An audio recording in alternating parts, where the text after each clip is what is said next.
Hello, zombie. Okay, just give me a second.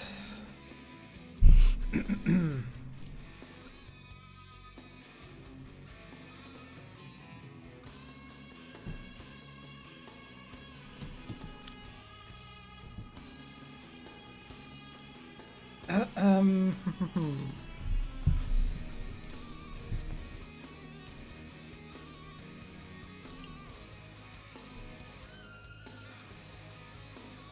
Okay, here I am. All right, let's start, I guess. Hello, everyone. Today is quite a special day, I would say. You will play the tabletop game? I think I tried to play what it's called, Tabletop Simulator on Steam. I think I tried to play it once in this format, but that's it. This was like the only experience I have. So yeah, so why is today's is special? Why is this game special? And it is special in many ways. The first one, of course, it's basically first retro FPS, right? Set in Warhammer 40k universe. It's kind of one of those games when you look at them and you just think, like, why no one tried this before? Kind of, it's this sort of impression that you get when you look at it. Yeah, my experience with Warhammer started, and I assume that's quite a common story with Dawn of War, the RTS series. It was actually, I think, what was it called? The second one. Was it Dark Crusade? The one that introduced, I think, Necrons and Tau as like new factions. Yeah, this is where I started my like proper sort of introduction, more or less, into Warhammer 40k universe. Yeah, so this is one thing. It's like on its own, it's quite exciting, right? But another thing is that I'm also super excited about checking out this game, since I mean I'm also working on Warhammer 40k game, right? I'm working on Space Marine 2 as a level designer. So I am just like sort of from professional standpoint, you can say, interested in how they handled, right, the whole thing, how they handled doing FPS or retro FPS in this universe. And another thing that I found out about only recently, I don't know if maybe they posted about it, or just like this info was available for a long time, maybe not, but narrative-wise, Boltgun is connected to Space Marine. Well, at least to Space Marine 1, to the first game. It's the game takes place on the same planet. The one of like key narrative things about this one will be like the power source, like the artifact from the first Space Marine. It will be featured in this one too. So there are a lot of connections to the first Space Marine. I have no idea if it's connected to Space Marine 2 in any way at all. And I mean, like, not in a sort of, I can't say that because of NDA stuff, but I literally don't know. I don't know if there is any connection. So I guess I'm just also super excited about finding out this part. Yeah, this is kind of interesting move from, I guess, Games Workshop maybe, to like actually connect this game to the Space Marine. But anyway, let's start, I guess. We have our main menu screen. I kind of like how there are like skulls in each selection, option setting.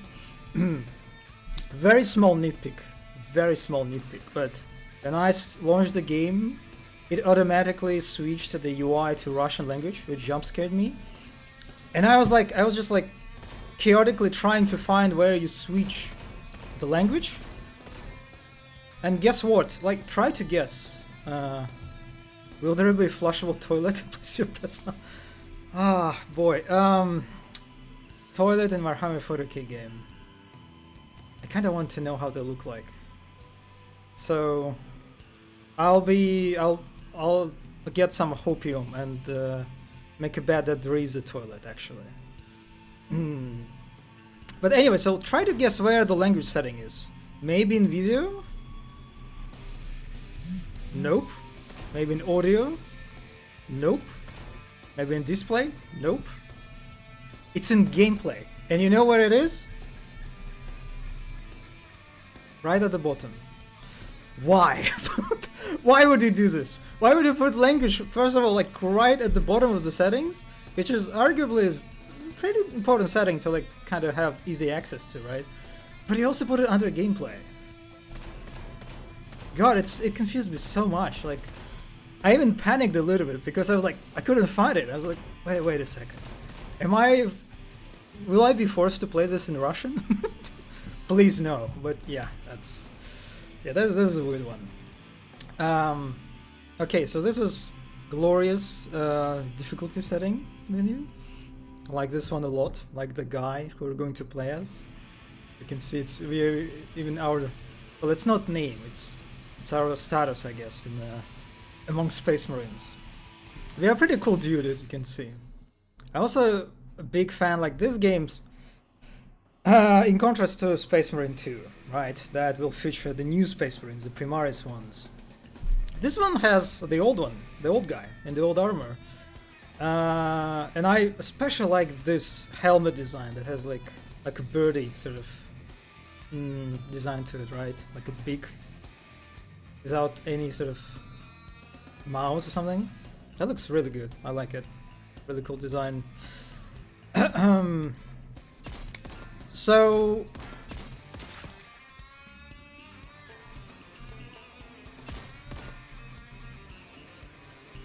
I guess I'll try this one on medium.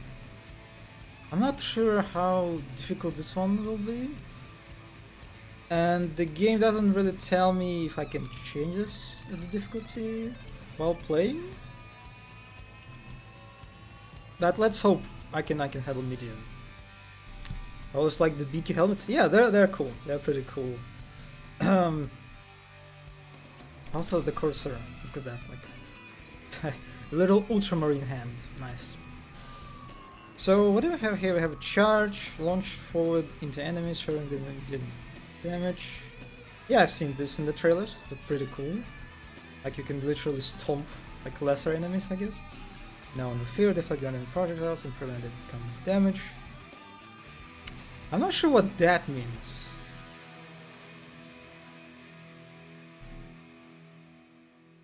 Also grenades. It's honestly a little bit weird. Like, it's basically they're doing some of the tutorialization in this like difficulty setting screen for some reason. Like Genji? Yeah, actually I don't know. I don't remember. Was there any like parry in trailers? I don't think so, right? I don't think they showed anything of like even like a block, right? A block or parry or something like this. I didn't know. Yeah, me too. So I am not really sure what this one is about. Yeah, this is interesting. Like how they highlight grenades in this on this screen too. Yeah, that's an interesting choice. But anyway, apart from that, the aesthetics is pretty on point. All right, let's roll with medium. Hopefully, it won't be that bad. Okay, now entering. Okay, I didn't have time to read. Nothing once touched by the hand of chaos remains. Yeah, how do I also know buttons? You That's are true. under the dominion of the Ordo Malleus to assist my investigations into a world that has already felt that damned influence. Graia has been under the close watch of the Inquisition It's lore time. since the Grim Skull War. The Forge world remains largely secure, but we have picked up concerning energy readings in the surrounding system. I have my suspicions, although we have not had sufficient time to this is pinpoint beautiful. the origin of these foul energies. While most of the planet remains unaffected, it is my belief that Yeah, rogue they emeralds within did pretty the good job on Depths the art part, mechanicus that's for may sure. have been experimenting with a surviving fragment of Inquisitor Drogon's power source. Yeah, that's what I mentioned Your earlier. mission is to assist me in locating a fragment of the power source. While I consider this threat extremely serious, your superiors have seen fit to second only a handful of you to my supervision. In the absence of a larger force, we should pray to the Emperor that this does not develop into a more dire situation. Do you like the font to fit the pixels? Skull will guide you. I guess it sticks out a little bit, yeah. From the purging of Drogon's heretical archives. Look at this guy, look at him. You will search sides. God, server skulls are so cute. Should you encounter any opposition, you may assume they have been tainted by the ruinous powers. Suffer not the heretic to live. While I continue my investigations aboard the Crown, you will be deployed to a habitation zone we lost contact with several cycles ago. You should assume the situation to be extremely hostile. Beware. We do not know how far the taint of the arch-enemy spreads.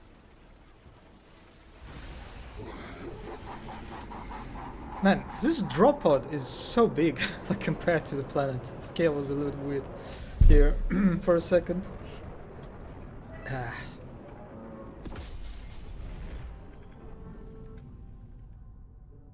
Alright, we had a rough landing. Okay, oh, now I can read. Off target, your deployment to Graia didn't go quite as planned. No matter, secure armament. Bolster your face and continue. Those heretics don't know what's coming for them. Alright.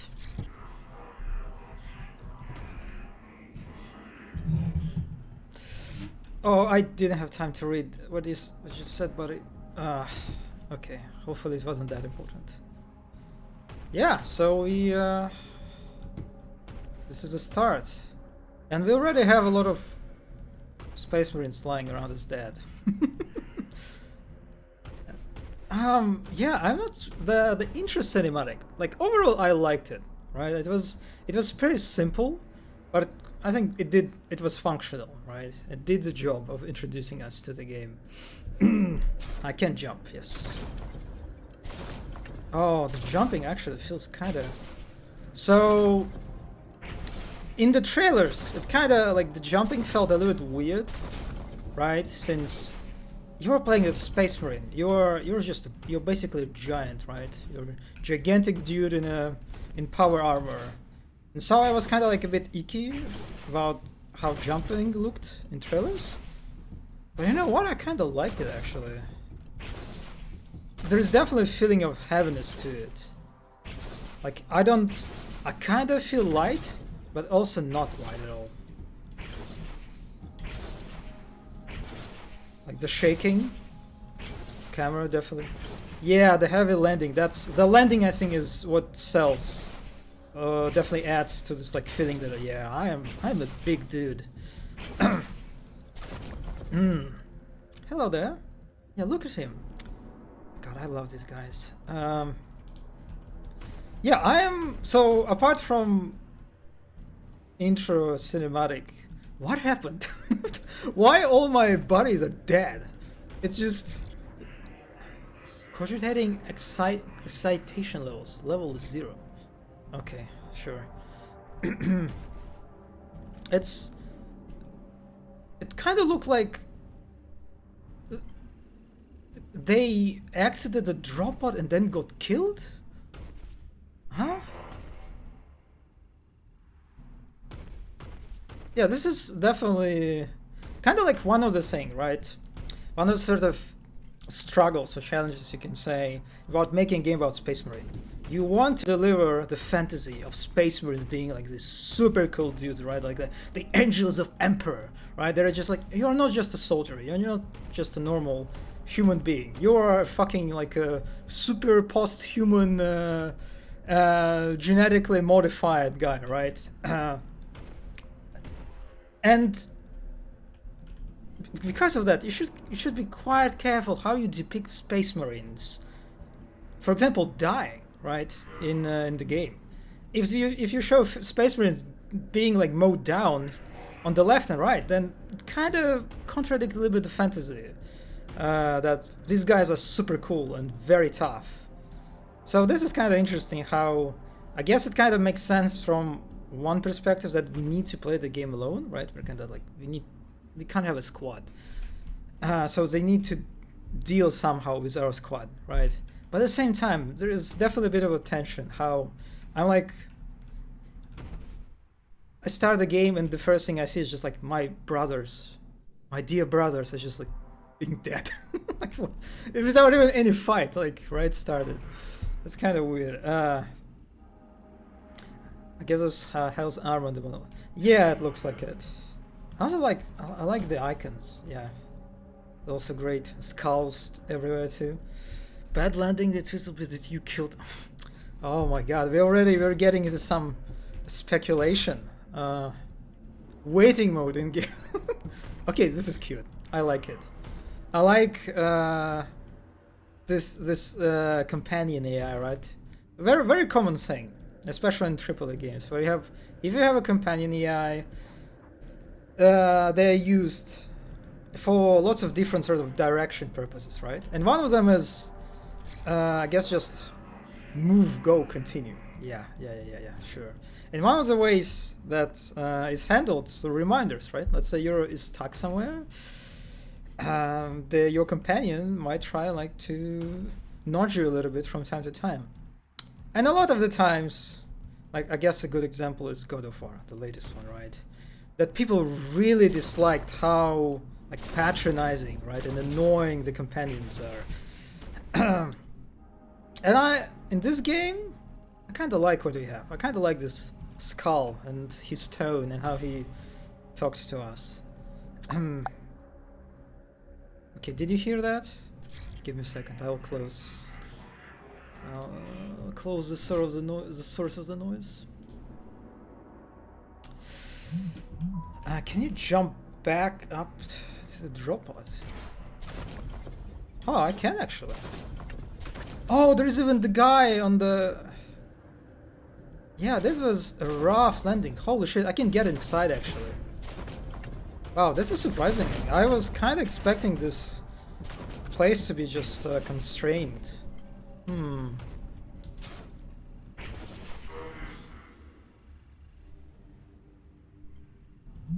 Okay. So anyway, what do we have here? We have a nice vista actually. I kind of enjoy the silhouettes of like various, I assume like industrial facilities, since it's Graia, right? And Graia is a forge world that is basically filled with all sorts of factories, and it's like a giant factory world. Lore-wise, also really nice sun. I assume it's like the sun of the system. I don't think in first Space Marine they showed the sun like in any sort of detail like that. Also like the aura radiating. And I think another good, really nice sort of nod to, you can say, lore of Warhammer 40k. Progress forwards. Sure. You're my little guy, my little skull guy. I can't even get angry at him like that. Also, this very cute scanning effect, I like it. So basically in the lore of these forge worlds, like the Imperium, right? The humanity fucks up the fauna or like the atmosphere because of its industrial activity so much that the atmosphere on these worlds is basically non-existent, right? And so you can see clearly what's like sort of in the space. Well, in this case, you can see the sun, right? Super clear. It's actually, honestly, it kind of feels very close. Maybe a little bit too close. You can even see there's like, what do you call it? The meteorites, like orbiting, right? I think those are meteorites. Yeah, that's the fact that you can see them in from such a distance. Interesting choice. Yeah, asteroid belt. Yeah, that's the one.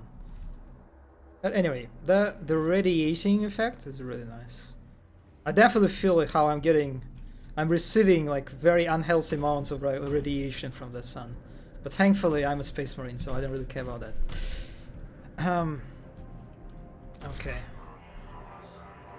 Life science critical, extensive engineering detected. Did this guy just teleport in front of me? Huh? Okay, lore-wise. Can servo skulls teleport? I'm not sure they can, right? That would be very expensive technology to put on such a mechanical suggestion list.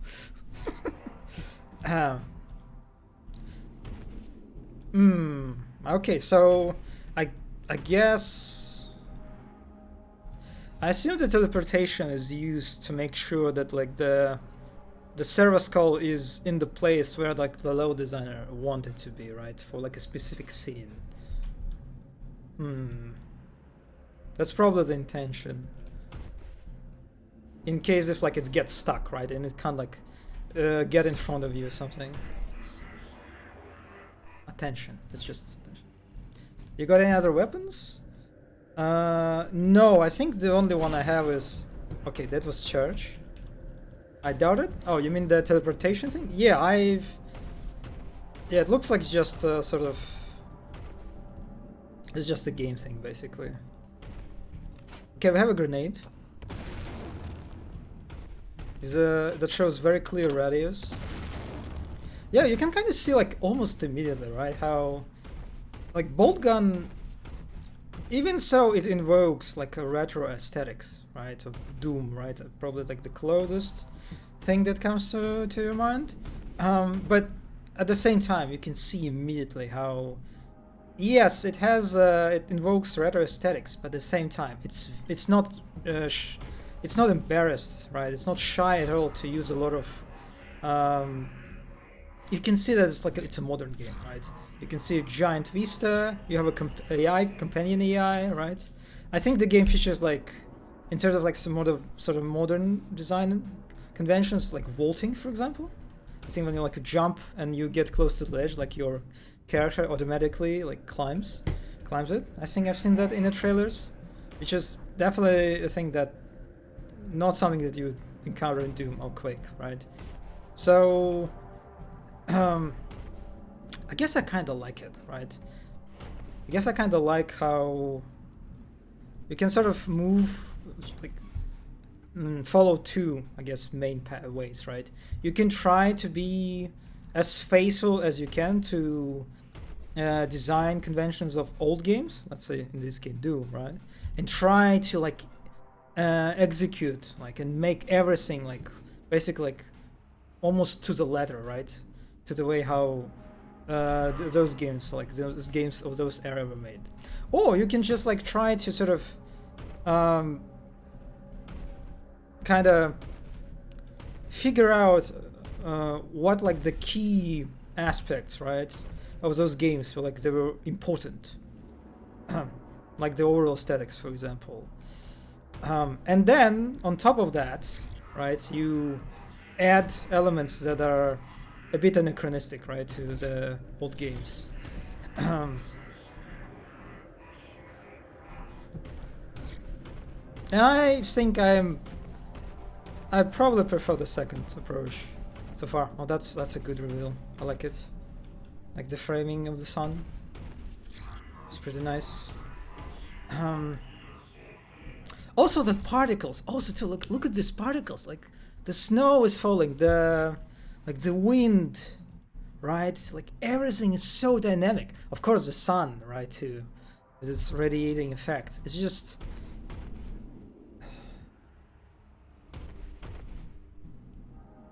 It's super pretty. Yeah, I've seen in trailers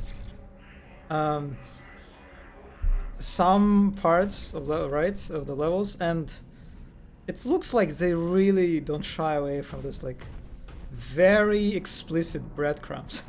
Like, so this is like health, like little medkits, little health pickups. Okay, we have a first enemy encounter. A bunch of cultists. Yeah, interesting aspect is how they highlight on the top. You can see the health bar and also the name of the enemy that I look at, right? You can see it's Autogun cultists. Which I guess I kind of like. Also there is... You can see like on the right there's like a skull and the number 3. I wonder what that means. Okay, how do I... Okay, that was charge. Okay, that was great. Okay, how do I... I can... Yeah, thank you. I know I can jump. Oh, it's... Yeah, I see. The chainsword gun is it's the right mouse button. Okay. Got a little bit confused. Maybe I... Did the game show me the hint? Which button I need to press? Maybe I just skipped it.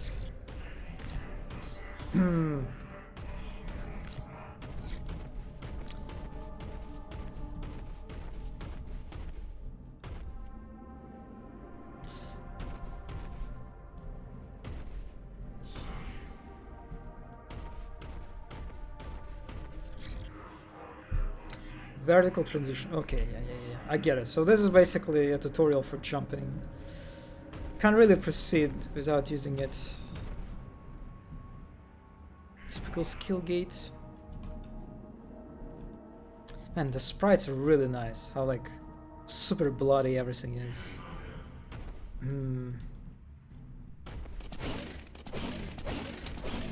Okay, one thing that is... It's kind of weird how... When I attack with a chainsword, you can see like it's like very short, the animation, right? It's I don't know, it's kind of weird. I'm not even sure like what my character is doing. It's like very short swing or something. Where was going the other pass? Oh yeah, we have... Oh wait a second. Did I have like... Could I take that? Oh yeah, it's just... Yeah, we could go on the left, on the right. But you know what? I kind of like it. You know, on one hand, it's kind of... I feel like it's very easy to frown upon on... There's this like such an... on the nose breadcrumbs, right? It's stuck in the line, but at the same time it kind of feels good, right? It's just to move through the corridor and getting this health, picking up health, like hearing the sound of those pickups, right, being picked up. It's just, it makes the traversal through like otherwise it's pretty boring corridor. I mean, actually this corridor looks very cool. Like, I appreciate the brushwork. But still, like, it's just a corridor, right? Without any interest. And this line of breadcrumbs just make it better to move through, you know? It feels good to move through this corridor. In many ways because of those health pickups. So I kind of like it, actually. Boltgun! Yes! And we just started. So we just had our first encounter. These autogun cultists. Are those explosive barrels? Yep. Okay. It kind of hit me hard, but not that hard. Okay, good enough. Anyway, let's jump. Yeah, I have actually, in terms of like control in the air, I definitely have some of it. So that's kind of nice too. Since I assume we'll have some platforming encounters in the future. And I feel like one of the things, like, it's kind of like recognized, right? In the sense that doing platforming in first-person games it's pretty... There's like additional challenge to it. So I kind of appreciate how they definitely sided or like leaned toward more like a comfortable and pleasant to control jumping. So that's nice.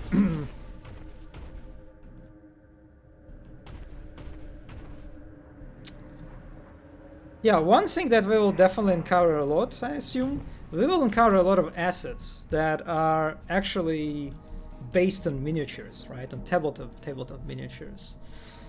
And it's kind of like one of the things that I just started noticing a lot in other Warhammer 40k games.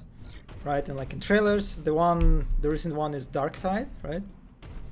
Is that everyone is trying to bring a lot of, when it comes to environments, right? You want to like bring those miniatures, those terrains from the tabletop into life, right? You want to bring it into your game, kind of like on your own volition, not necessarily just from sort of Games Workshop kind of like order or direction, something like this. And this is one of them for sure. This is like one of the kind of like defense structures. There are miniatures of that, I think. So that's a kind of like a fun experience as you like play through those games and like, oh, you just watch the trailers, you just stumble upon like different assets and just like, oh yeah, I recognize this one. Oh, I recognize this one too. So that's it's definitely quite entertaining in its own way. Like for example, these containers too. Yeah, they're also based in miniatures. Even so, like the miniature that is like the most common one is like the red container, I think. Yeah, so they kind of added a little bit of twist to it. Also, I really like this decal that I think signifies it as like from Gry, I think, right? GR. Not sure what the 10 figure means. Is it Adeptus Mechanicus iconography? Kind of looks like it, right? The cog. So maybe it's like the number refers to like what kind of group it is, right? The number of the group that is located in this area. Also this crane too. Yep, I recognize this crane too. There's also a miniature of that crane in the tip. I have so we'll have the reference for environments. It'd be a shame not to use that. Yeah, it's kind of, I guess, like another thing, right? When you, this is just okay. Yeah, Warhammer 40k is just silly, right? When it comes to its environments, in terms of just from the sheer scale, but also just like for the reference, right? Like, you can refer to like the real life environments or like some other references of some like other sci-fi-esque works to some extent, but apart from that, it's pretty tough. So it's kind of, in a sense, yeah, it's quite natural to just like literally open all the terrain, all the miniatures that were made, right, by for Warhammer 40k that are used in the tabletop game, and just take some of them literally recreate them, and some of them just like kind of work based on this existing graphs, right, in order to create new ones. To kind of like understand how the new environments, right, that you need to create will look to be faithful. Plus it's not Warhammer without some kind of top. Yeah. It's kind of like it's definitely one thing that you sort of have to do in one way or another, and it's just natural. Okay, we have some sort of facility. You can see the pipes. Progress forwards.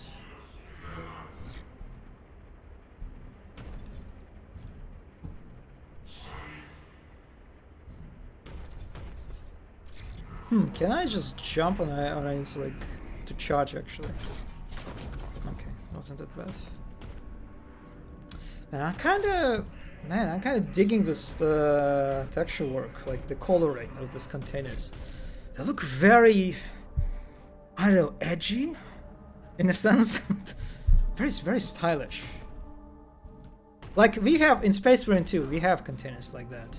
I can say that because you can see like in some trailers that got released, you can literally see these containers. But there we have like the more like faithful recreation. We just have like a normal red containers. But man, this I kind of digging what they did. Also like the I don't know what you call it, like the golden, like the metal parts, the shining ones. I'm not sure if we can call that like the gold, if it's gold or not. Yeah, I don't think it's gold. It's like it's a different material. I feel like that just looks beautiful.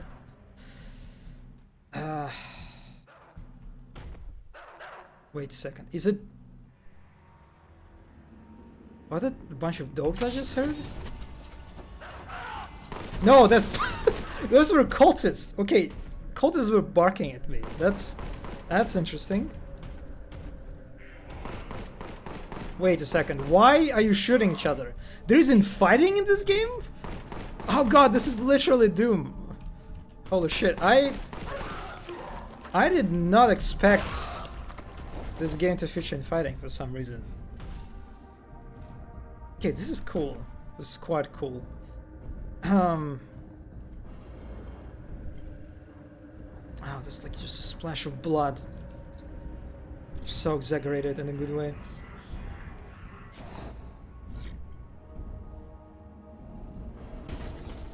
Those are the classic cultist sound so much lore. Actually, I think those cultists are actually also based on miniatures, right? They're like, I think I recognize them, even so like they're a bit pixelated, right? But I think those are also like miniature cultists that you can.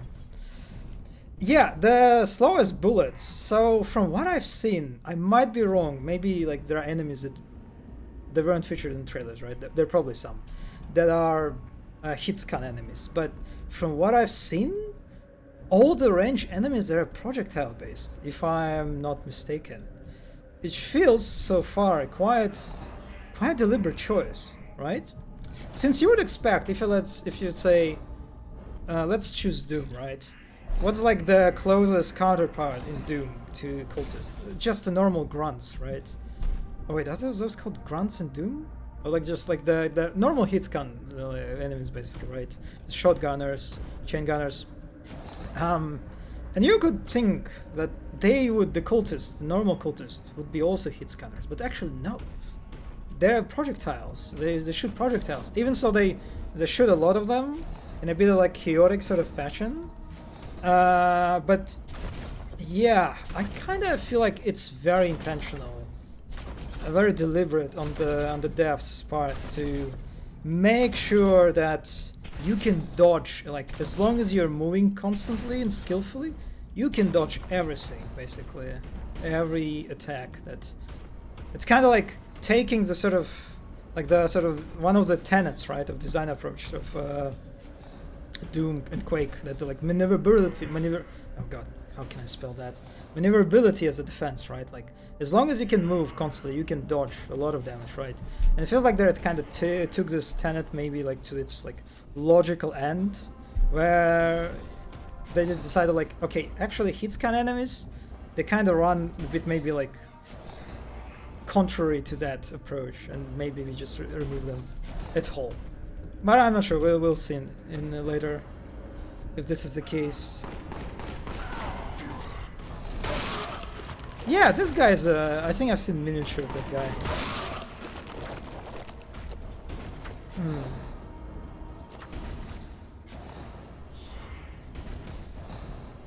Missing key. Okay. I like how there's like literally an icon of a key, like not even like a card key, right? Like a Doom, let's say, but just it's literal key. Which in a sense it makes sense in this Warhammer 40k, right, setting. It's just it's very interesting mix like this universe has when it comes to like its environments, right? It's technology. How Imperium of Man is, it's very advanced, but it's also quite like it uses a lot of quite like old obsolete technology at the same time, right? Because of the sort of the cataclysm that happened to humanity and the setback that happened to the like technological progress a long time ago. It's kind of funny how these guys like to put... They're chaos, right? They're chaos cultists. And this is clearly a chaos banner, but they kind of like, they just put it so like orderly in the corner. Just like... It's like... I don't know, this is kind of funny to me, how... It feels so in place, right? It's...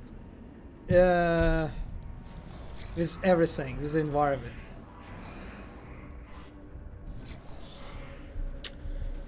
Do we have a deflect ability? Yeah, remember the in the beginning in the difficulty option screen, there was this hint about that you can deflect bullets. I'm still not sure how I can do it. So should be on the wall. Okay. Yeah, you know what?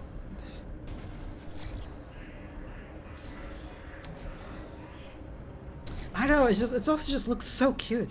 I mean, it's I guess in many ways to this whole overall like aesthetics, to the pixel art, but it looks, it's something that like a like elementary school kid would draw. Like, hey kid, today we're going to draw some chaos banners, iconography. Please do your best, and this is like the end result of it. Like the very cute skull on the top. Thank you for highlighting for me. High-pitched screaming. What? Okay, I kind of missed what the... Okay, it looks like Servasco has a lot of interesting like things to say, and I should probably pay attention to it more. Okay, we have a button that is screaming in our face with its flashing lights. Okay, and all right. Okay, so this is again, it's very... It just closed, huh? Speed required. Rapid charge. Oh, okay. Alright, so this is a tutorial, basically. Okay, the game teaches us how to use charge. Okay, got it. For quick traversal. But again, it's... Again, this is very, very modern design approach, right? Especially with the framing. This is how you have a button that that you have like a door that is opened by that button, and it's perfectly placed in your line of sight that you can clearly understand what is happening when you press it. Let's see how... Okay, that wasn't too bad. Also the texture work too, like the level of details and the skulls everywhere. That's different. Like this is 16 something 16.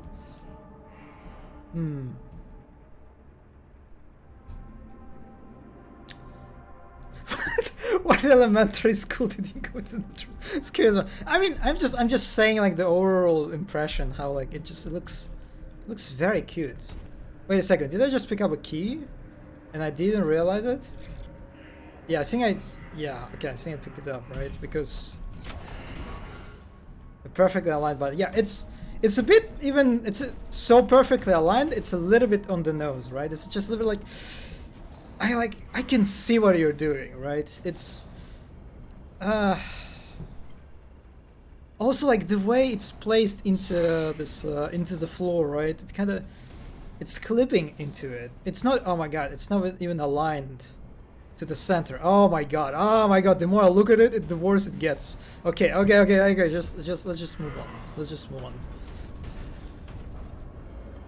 You know what's funny? You know, it's funny how they put so many explosive barrels on our way, but there are no arranged weapons that I can use to explode them, right? So like the best, like the only scenario where I can use them is just like accidentally bump into them and get like hurt from the explosion.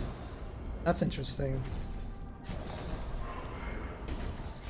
Yeah, the wiring from the button. Yeah. Immersion ruined. I wonder if this game has secrets. I mean, it must have secrets. I would be very surprised if it has no secrets. This is also a cute banner. Like, it's not even angled, right? It's not even tilted. It's like, it just stands perfectly, like, straight. It's kind of weird. You would expect, like, Chaos, right? Chaos faction to be, like, run sort of in contrast to the, like, this very orderly, the Imperium environment, right? That is created in a very orderly fashion. But you would think that there would be, like, literal chaos. And they're, like, also weird how there are no... It's just like one banner, right? There is no mess. You would expect cultists to make a mess. To put like a bunch of like maybe killed civilians maybe like Mechanicus's, like servitors, butchered and piled in one place. Yeah, these cultists, they're very, I don't know, pacifist-esque, pacifist-like, it feels like. Anyway, we have the key.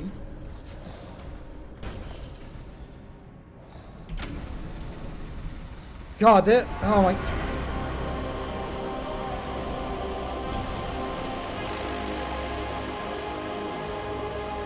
Approach with appropriate reverence.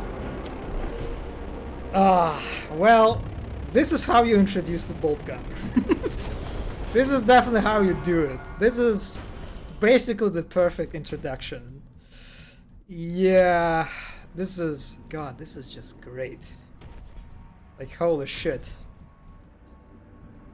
Yeah, this gun feels like a main character of this game. No, I don't even feel like a main character, right? I'm Space Marine. No, this is the main character. Oh, look at the sick shells jumping out of my gun. Oh my god, they're like so big and fat. God, this is good. Holy Boltgun. Yeah, so this is pretty perfect, I think. Even first Space Marine didn't have an introduction like that. That's for sure.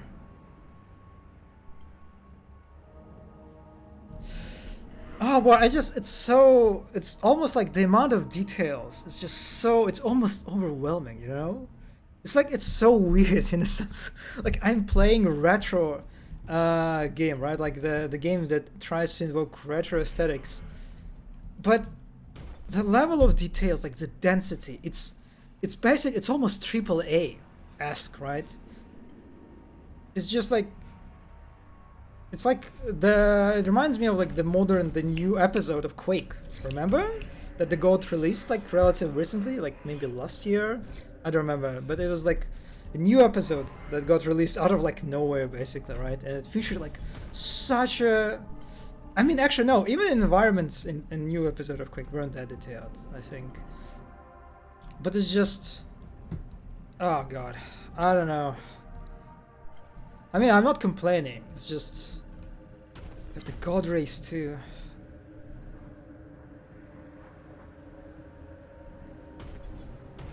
Decor is lovely. Yeah, it's kind of interesting, right? How you think about direction, like art direction, that you have like different elements that you would think it would be a bit at odds with each other.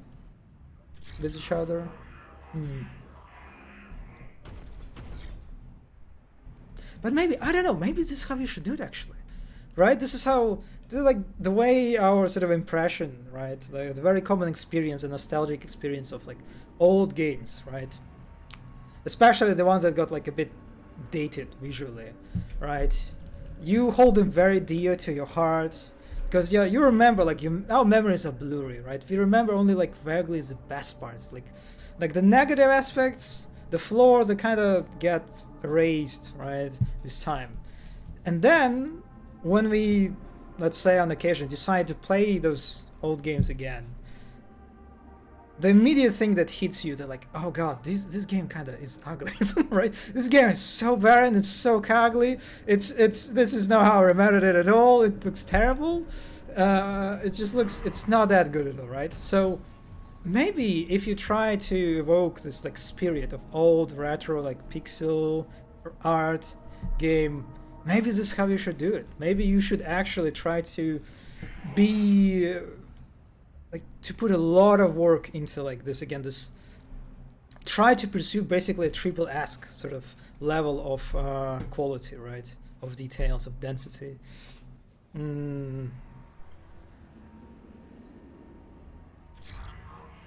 So maybe this is the right, I don't know, that's kind of interesting thing to ponder about.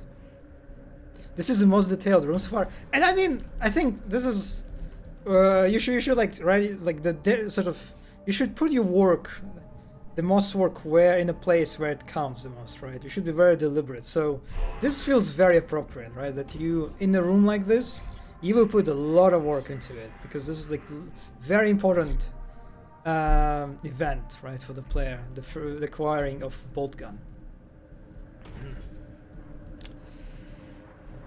I think this game is one of those rose-tinted glasses version of all games we've played. Yeah. So this is kind of what comes to my mind.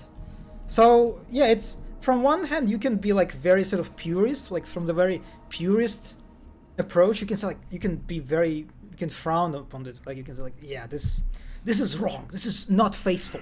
This is not how you should recreate those retro aesthetics. But on the other hand, you can say like, actually no, this is how you should do it exactly. Anyway, let's move on. Oh, there's a guy. Okay, that was kind of fun. That was kind of fun. I squash this guy under my weight. Oh, that was like also a good. Apart from like this fun little interaction, it's also, I don't know, I felt like a space marine in this moment, you know. And if we're talking about evoking a space marine fantasy, what it means to be a space marine, what it feels like to be a space marine. Yeah, I would definitely expect space marine to fucking just crash the guy into pulp if I jumped on them from such height. Yeah, that was cool. Nice little moment. Is it actual text on the back of the other? Ah, there was some text, I think. Yeah, or maybe it was just like the copy of the text on the front side, because there was also text on the front side, right? So maybe they just like copied it. I was literally gonna say that it was very marine-like. Yeah. Yeah, Chainsword is right click. God, the animation is so weird. It's like it's misaligned a little bit, you know, and then like I don't see part of the animation. I don't know. That's strange. Especially like a Grey Knight or something. I mean, we are not a simple space marine, right? We're a Sternguard veteran. We're like an elite space marine, which is basically what Grey Knights do, right?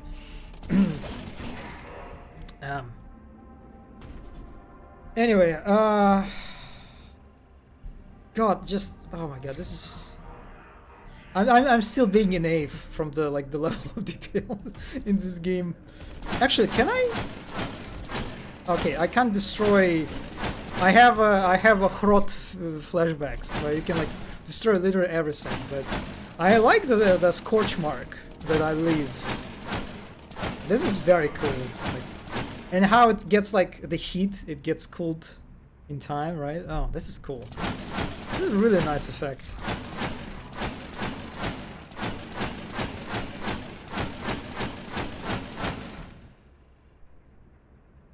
Yeah, I approve. Okay, memory banks initiating recall. High-pitched screaming. What? Why you keep what? Are you okay, buddy?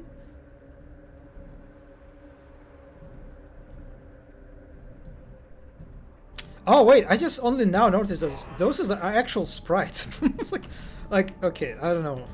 For some reason I saw they're like actual models. Oh, I'm getting shot immediately.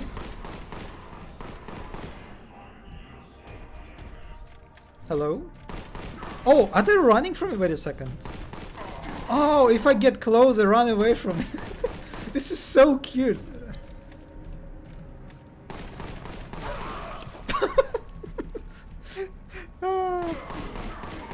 Okay, no, they still have. They should. Wait, what? What happened? Anyway, let's just shoot people. Oh God, like the clouds of blood that is created when I kill people with Boltgun. It's so big, it's kind of hard to see what's happened, you know, especially when you get up close. Which, honestly, yeah, I mean, it hurts a little bit the readability of action, but I kind of like it, I'll be honest. Okay, heretical presence reduced. So that was like a first proper encounter, it looks like. Actually, I am low on health.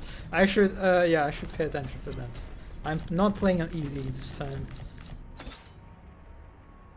Plus 200 contempt. Oh, so this is like in my armor, maybe? Banners on point in this room too?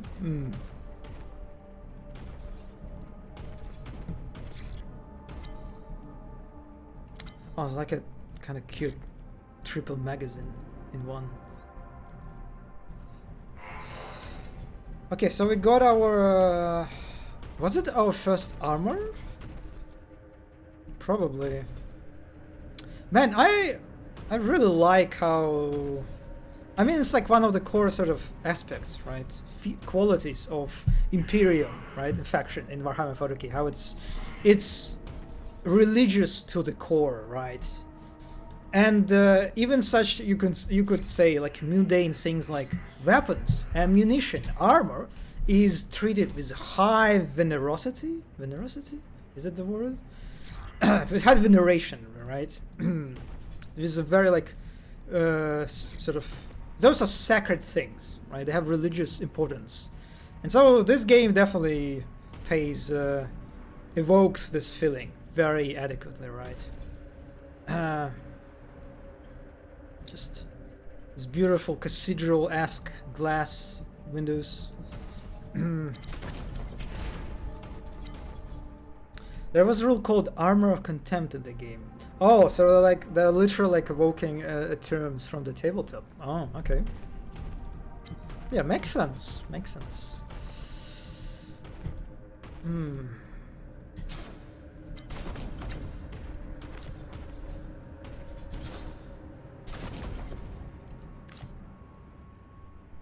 Okay, actually, I think there was the pass that I can take, right? Right? Oh, I can actually see what kind of weapons I have. Boltgun Strength 4. Oh, wait a second. The abbreviation, the STR. It's from tabletop, right? I think. How like the properties. Yeah. That's what I saw. Is it the property of Boltgun in tabletop? The number, the strength 4. Did I like literally took it from tabletop? I wonder. Boltguns have strength. Oh, so it's actually from. Oh, this is cool, man. This is actually like, it's one of the things that you. I mean, kind of. I guess it also is in line with, for example, environment assets, right? That you, if you play tabletop game, you will like recognize it. Is it just a monster closet?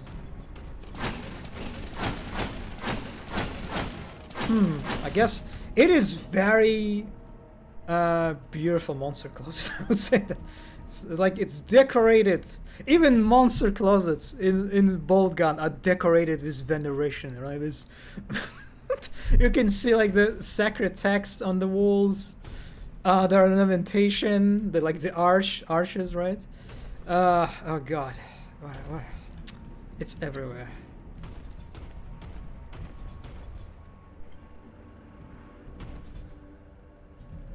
On the skulls too. God, it's like, it's like one of the sort of one of the qualities of like the modern AAA games, right?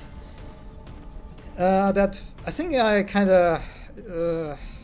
The Stray was the game that was like, I was suffering from it a lot. They feature beautiful environments, like again very highly dense with details, right?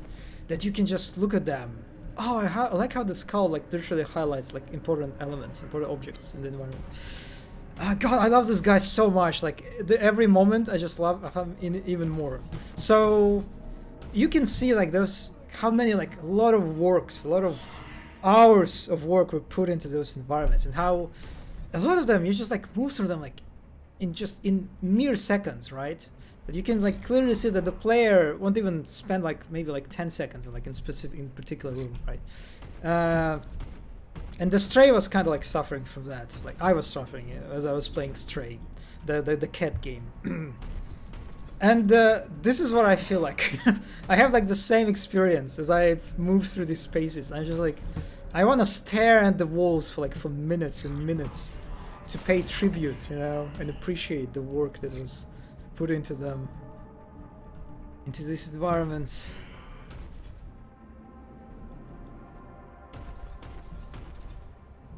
Oh, there's something behind, I think.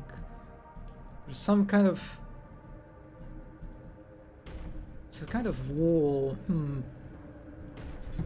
Anyway, let's continue. Wait a second. There's another monster closet. Okay, this is where I'm supposed to go.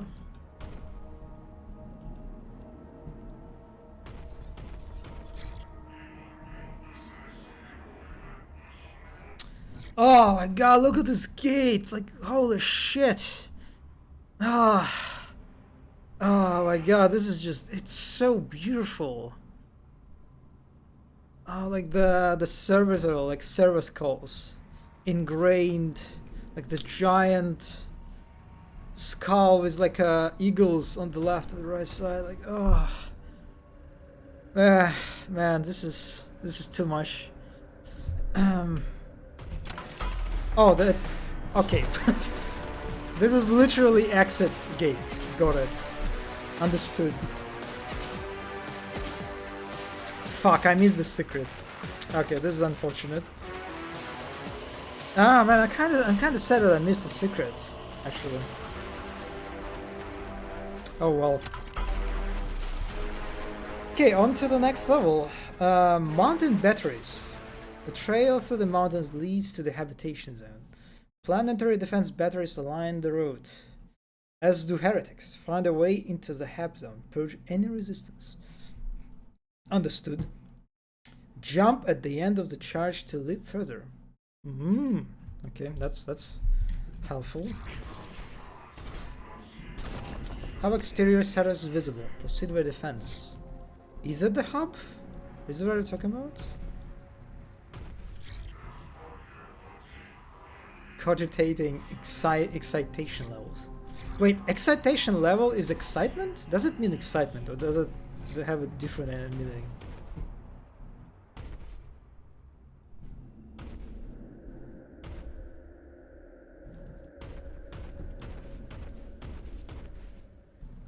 Oh, that's a sexy pipe.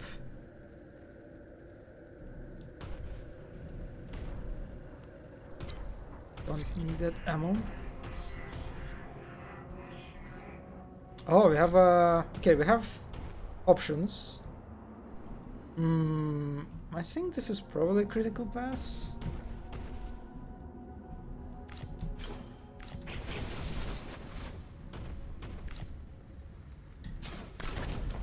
Okay, we got medkit. Oh god, the head rolling. Oh man, that was good. That was really good.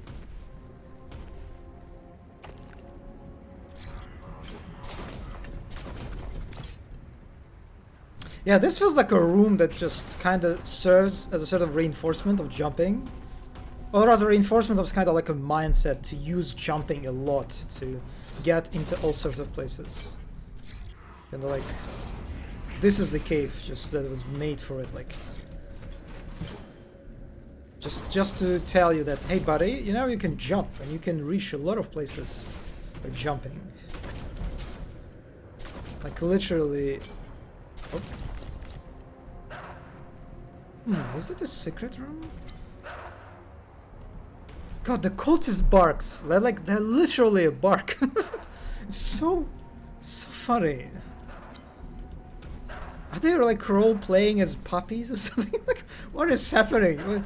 What kind of cares god are you serving and praying to?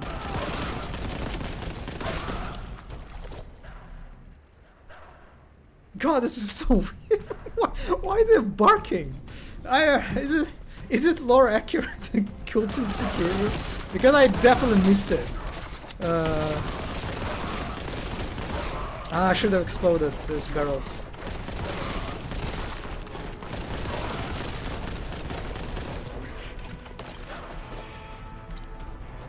Okay, I don't feel like that was like an optional pass. I think this looks like a critical pass to me. So I kind of want to go back, maybe? Wait, was it a cultist? The guy had like a... Oh my god, I didn't mean to do that. Ah, fuck. The guy looked like he had a staff or something.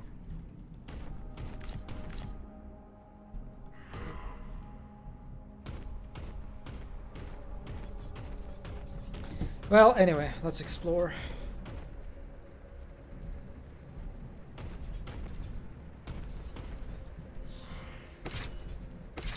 Yeah, okay, I'm back. Let's explore the other paths quickly. Oh man, the sprinting. Ah, like the shake of the camera is just. Yeah, I feel like I'm a big guy. I'll say that. It's the sprinting. The sprinting. I don't know if it's how it's perceived on the stream or like on the video, but I definitely feel like that I'm a chonker, that I'm a heavy boy. I'm very agile, but heavy boy still. There's like another qualities of spacemen, right? They're big, they're heavy, but at the same time they're quite agile. They're quite quick. A bit even like wait, what? Where did you come from? Huh? From here?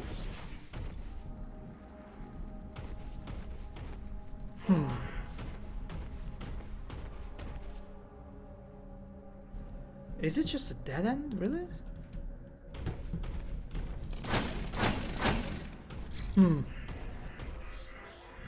Attention.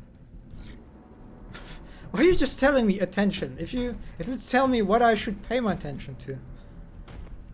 Yeah, I don't think I can jump to this.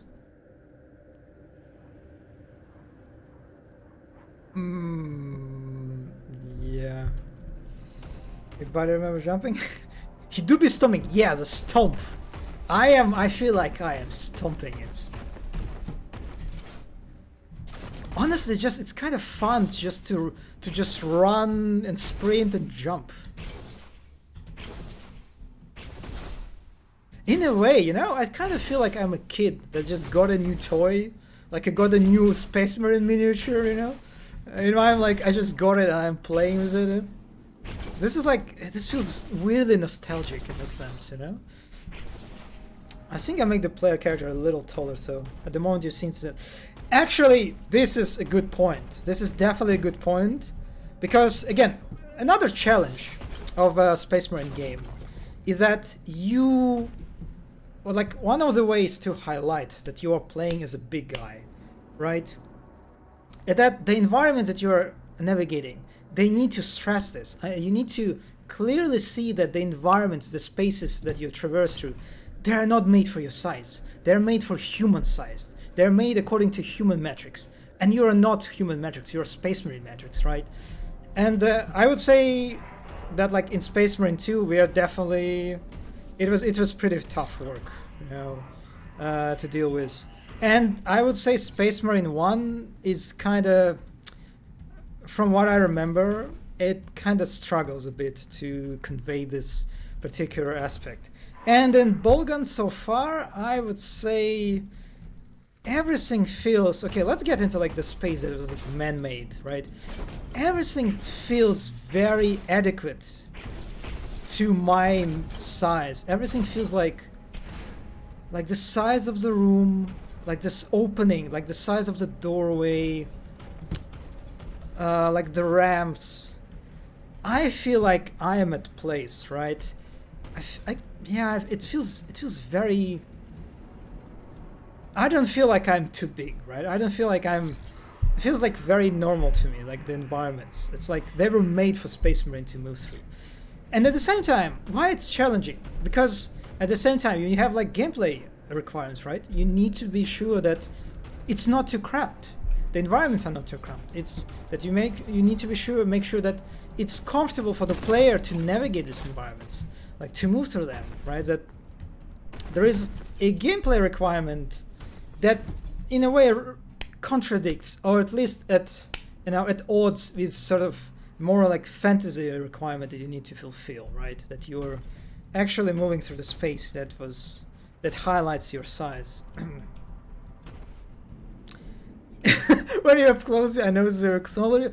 Yeah, when I get closer to them, you can see they're shorter than me. But yeah, I feel like they're not that... Like if I look at them, yeah, this is a shotgunner, okay. Yeah, they're not that small, even if I get close to them. Or maybe they're appropriately small.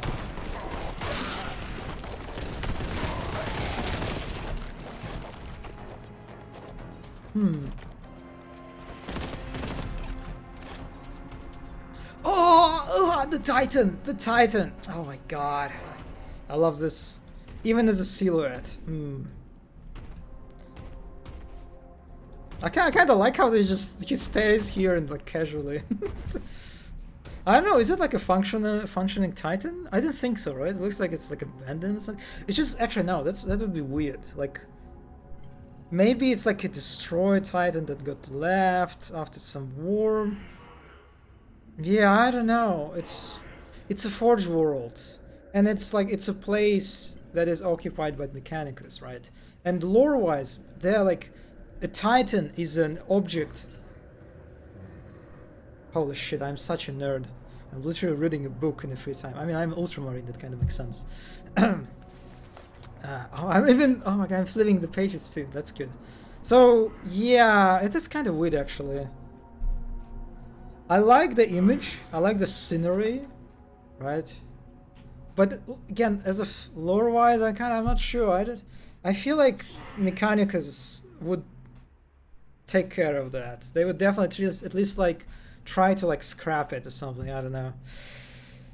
They wouldn't leave it like that standing, right, in the middle of nowhere. This is too important to just leave, especially on the Forge world.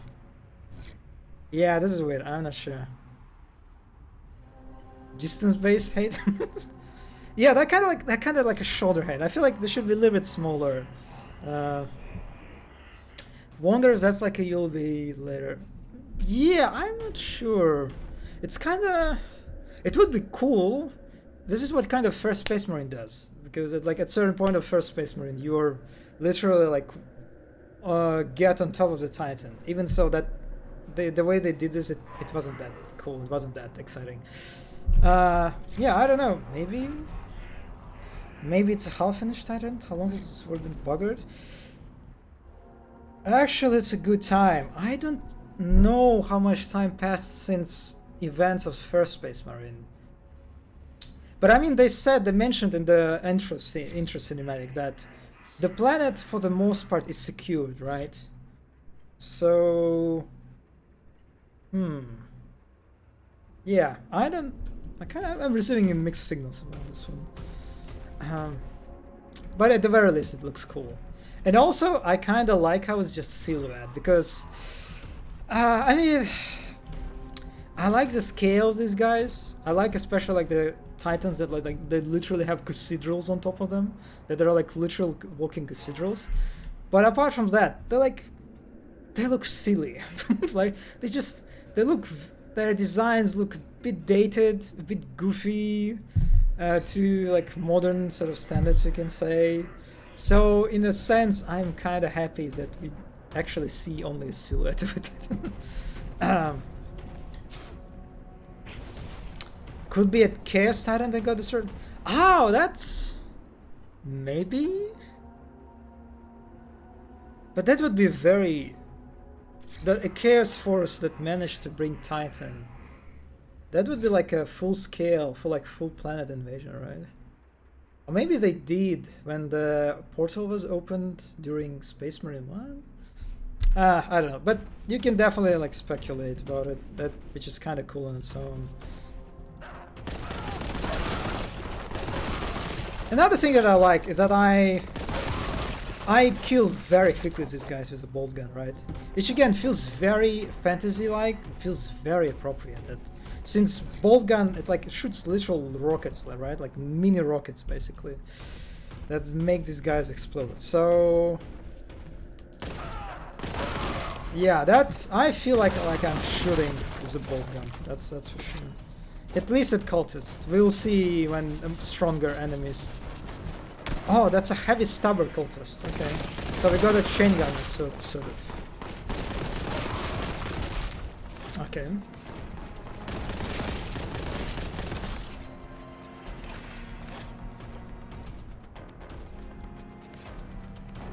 Also, these buildings, I feel like they're based on real terrain, right? Like on real miniature. You can kind of see how they look a bit toy-like, right? They look like miniatures in a way, not like a real functioning like buildings in a sense. So yeah, I think I think I've seen miniatures like that. Or maybe similarly looking miniatures? Makes sense a marine would destroy... Yeah, I mean, this is like, again, very lore appropriate, right? Behavior, fantasy appropriate.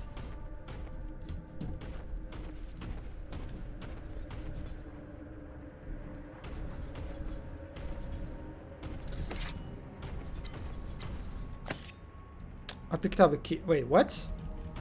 I haven't encountered a gate yet. But okay, right. Let's search for a gate, I guess. And kind of another thing that sort of makes me wonder about the whole like miniature thing. It's how the ramps, they're like so steep, right? The angle, like it doesn't look like it's like a slider. It's like a slide. It's like right. It feels very uncomfortable to like climb as a human, like normal human being, right? Like the chances of you like like sliding, like tripping and sliding to the bottom look quite high. I feel like I would be quite uncomfortable to just like climb this ramp. Yeah, that would be like workout for sure. Yeah. A bit of acrobatics had to be executed, which I mean, in a sense, is appropriate for harsh life, right? That people have in Imperium.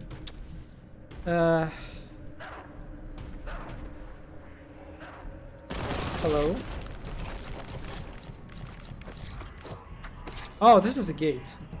Yeah, this is interesting how they decided to introduce the key before the gate. We can kind of see it, but I didn't read it as a gate that is locked. It's kind of weird because I think it's very natural to explore this building first for the player. Yeah, interesting order of introduction, like a gate and a key.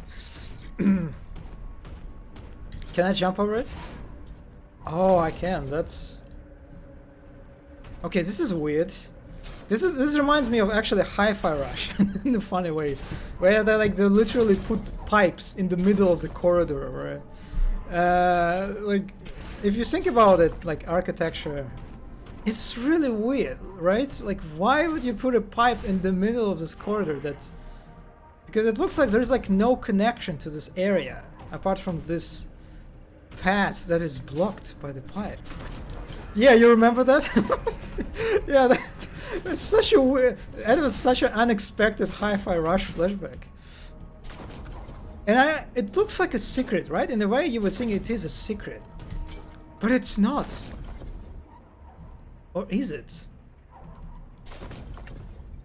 No, it doesn't look like a secret at all. They even put like a spikes, right? To kind of like deter the player from trying to like look into the direction. Maybe they're introducing the idea of searching for a key in the later levels. E.g. a key won't always be on the same path as the door. Yeah, I don't know. Oh, I only now noticed this antenna. Is it also a miniature? Holy shit, it's also like literally moving. It's like rotating.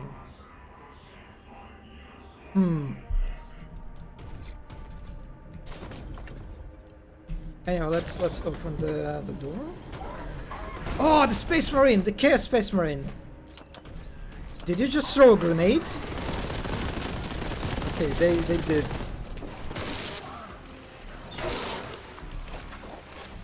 Okay, all right.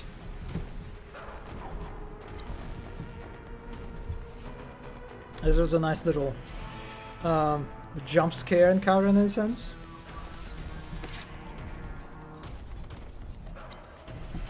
It's kind of interesting, like introducing other Space Marine enemies, right? Since it kind of reminds me of the whole remember Marauder discourse in Doom, in the like Doom Eternal, how like the supposed fantasy behind Marauder that is like it's your equal enemy, right?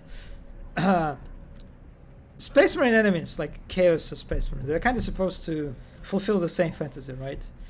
Which in this case it doesn't really feel like it. They kind of felt a bit like just a bit stronger average cultists, right, than average cultists. But at the same time, I am not a normal Space Marine, right? I am a Sternguard veteran, so maybe it's alright. That this guy was a bit of a pushover for me. I kind of like the sprite, how you can see the armor, the backpack. Okay, anyway, that was our first.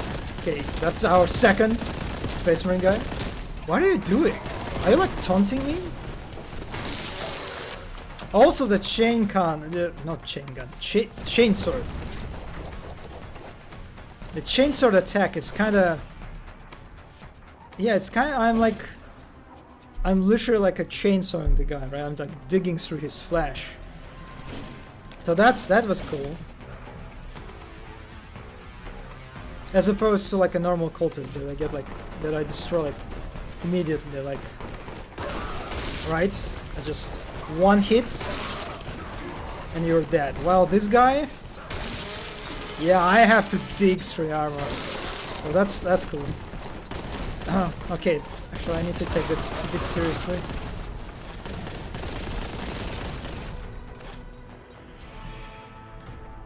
Okay, we're done. I saw that fight could be a bit harder. It's for the first one. I mean, at the same time, I'm also playing on medium, right? I'm playing on normal. So I guess if you want a bit more appropriate, like authentic experience of fighting another Space Marine, yeah, you should pick up a higher difficulty level. Okay, we have a. Oh man, they're even pickups. They look so beautiful. Like the level of detail on them, like it's just the most insignificant health pickup is just beautiful. Also, like there's an aura radiating from it. God damn it. Okay, we have a room that we can explore. Is it like? Huh. Okay.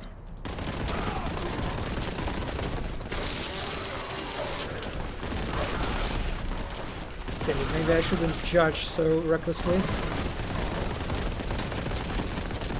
At least it's not very fast to kill them with Bolter. I kind of feel like the game pushes me to engage with melee, like with these guys. In a sense. Oh, secret! Honestly, that wasn't that much of a secret, but I'll take it. This is a good, nice vista. We saw the Titan before.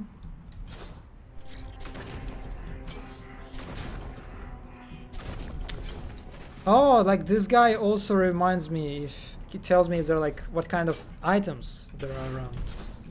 Okay, oh, that's good.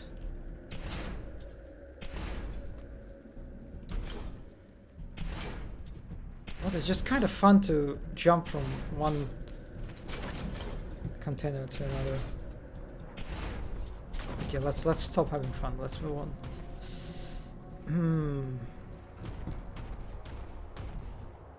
You know what I've been thinking? So we are fighting. Oh my god, I feel so embarrassed.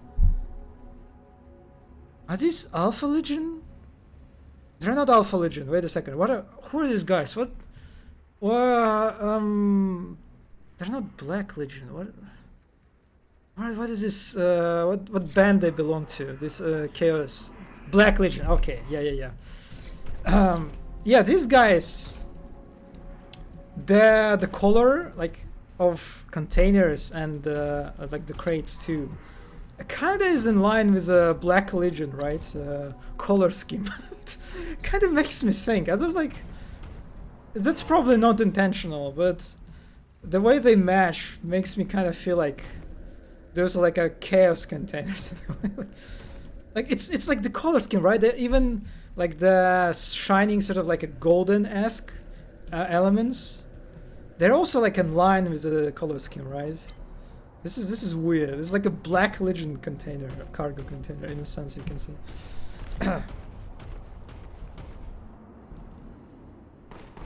Oh.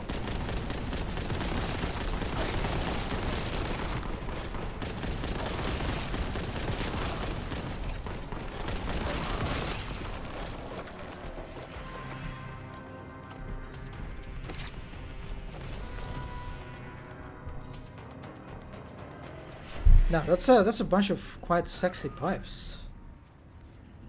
Just like in the middle of our pass.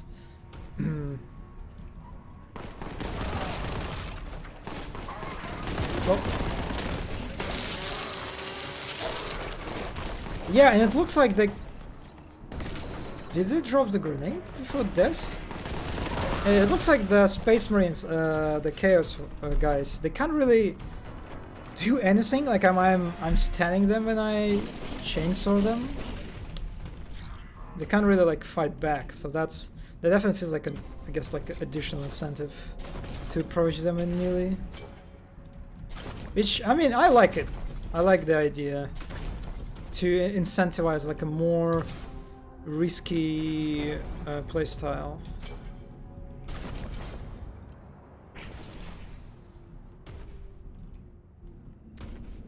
Another funny thing is how this is very snowy, right? So far, this the image, like the weather that the Boltgun shows us. The Graya from Space Marine 1 wasn't snowy at all. And overall, it's just like, I feel like the typical presentation of Forge Worlds is very... It's desert-like, right? It's all about burned desert kind of like environments, right?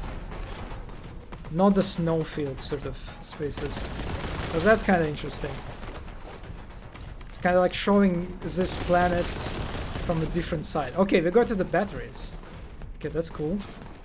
Anyone's behind me?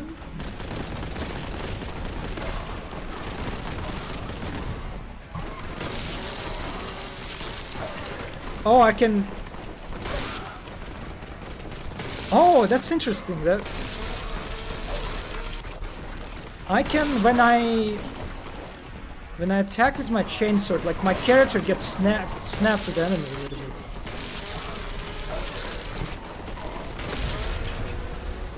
What? Secret? Huh? What are you talking about? I was just like butchering people, and the game show tell me that I've discovered a secret. Yeah, let's see how I was so far away from that Chaos Astartes, and my chainsword attack like literally attached me to them. Which can be definitely. So far, it feels good. Also, was I under some sort of power up? I didn't even notice. Yeah, so far it kind of felt good, but I don't know. It definitely takes control from your movement, right? Crowd grenade? Okay, we got a new type of grenade. How do I switch between them? G. Okay, got it. Yeah, I think that's because the most well-known Forge world is Mars. Yeah, that's true. That's true. That's definitely. Snowplan would be a good choice because factories need a lot of cooling. Actually, that's another good point. Yeah, I'm kind of sad that there is no snow environments in Space Marine 1. They kind of went for more like stereotypical presentation. Great secret for that was weird. I am not sure what I like. What was the secret? I feel like I took a very obvious pass, right, through the space. Maybe like I killed everyone like in very quickly, and that was the secret. Yeah. This is like what I'm thinking, that I was meleeing everyone in that room, and that triggered it, which is interesting. It means that they're like the secrets are like specific actions that you need to perform in order to unlock some secrets. Yeah, that was a bit too chaotic for me to understand what happened exactly. I want to get on top of that bunker. Nah.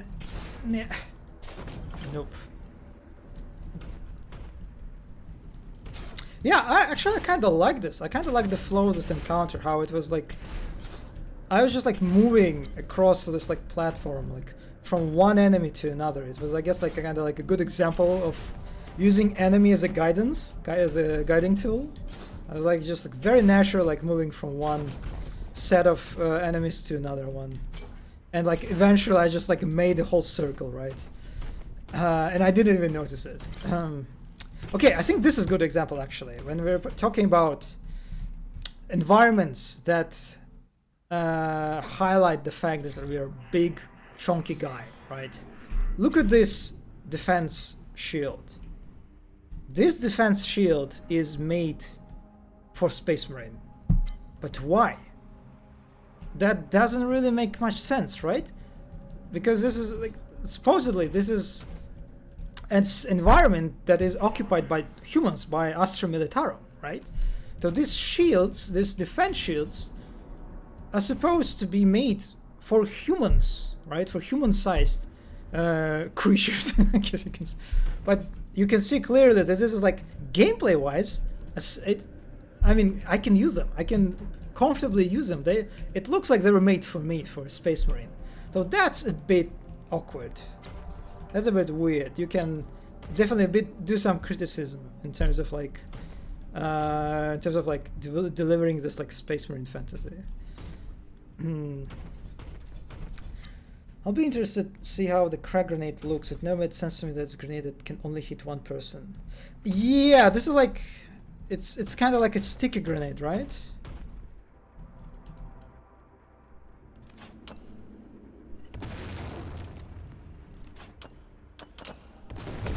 Well, okay, that just at least visually it looks the same. More or less. I don't know. I don't know why I wasted it. Actually, I should have tried it on another meal. Did I think of... Oh, what's that? Oh, it's just a giant. It's a mega medkit. I got it.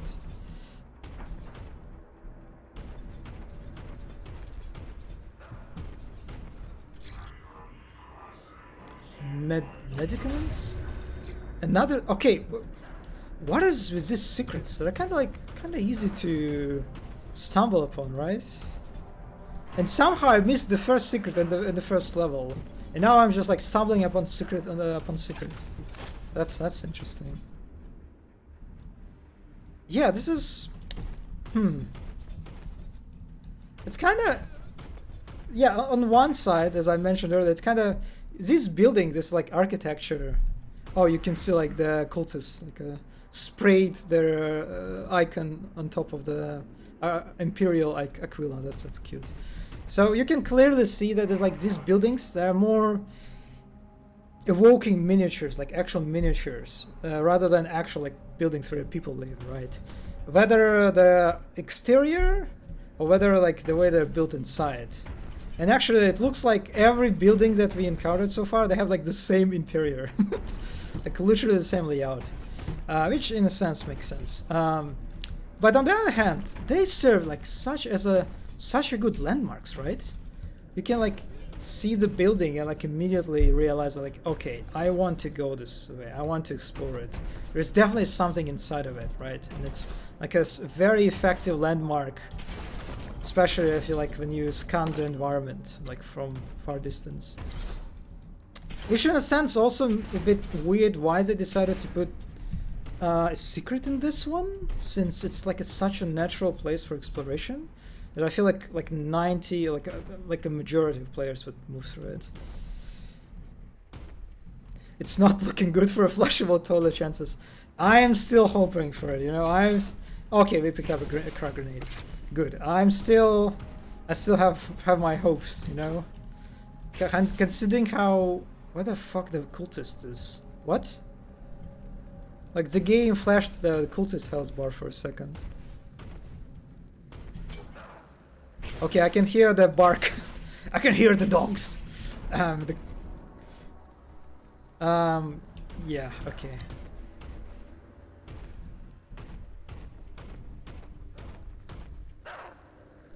That's weird. It's like a ramp that leads to just nowhere.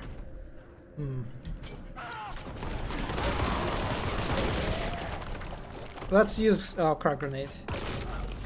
Yeah, it looked like it's literally like got snapped to the guy.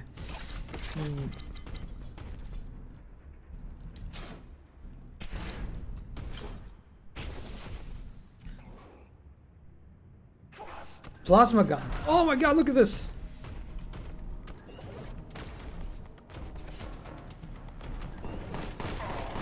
Wait, why did the cultist attack him? What? Oh, maybe they did it on accident? Okay, so I'm not really sure if there is... Okay, no, there is an infighting. There is a friendly fire. It's just this guy was very tolerant of friendly fires. He was willing to take a lot of hits. Oh, you know what? Oh, when you kill the plasma guy, it hits also other enemies. That's cool. Like the plasma gun explodes. I didn't mean to do that. You know what I like about these guys? The cultists who like shoot into the projectiles that shoot like in all sorts of directions. I think that's also intentional in a way to incite, right? To increase odds of infighting between enemies, right? To make kind of sure that in a very messy fight where there are a lot of enemies present, you can kind of make sure that the cultists will hit each other and will hit other enemies with like a very high degree of probability, right? To create situations of infighting to occur. You have a green glow? Huh? You mean like the fake light? Oh wait, what? What? I have like a Boltgun strength. Oh, you see? Do you see like on the weapon selection? I have like a green attachment, some kind of like a rectangle to it. Am I like buffed? I have like a buffed Boltgun right now? I'm not sure it's that. And I'm not sure when I gained it, actually.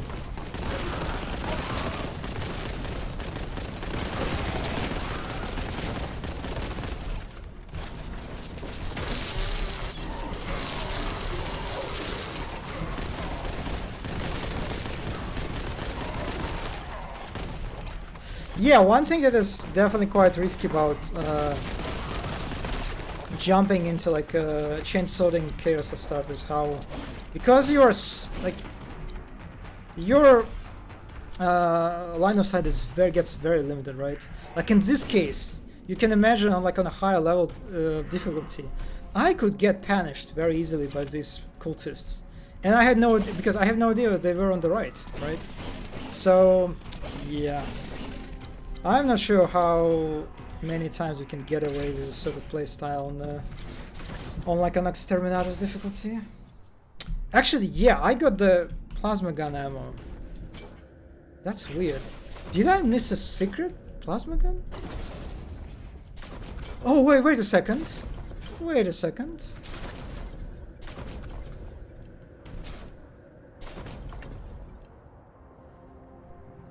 Okay, it's not plasma gun. It's just like, what is happening? Why these rounds are just jumping and dancing around? Yeah, that was weird effect. Definitely very arcadey, right? Also this yellow paint. I mean, I don't know. Do you have to do it? Do you have to put it? I mean, I can understand, like, again, the very AAA-esque level of details I decided to go for, but this like very like stereotypical like yellow paint for platforms, for like, again, for guidance. I don't know. I am not sure it belongs to in Boltgun.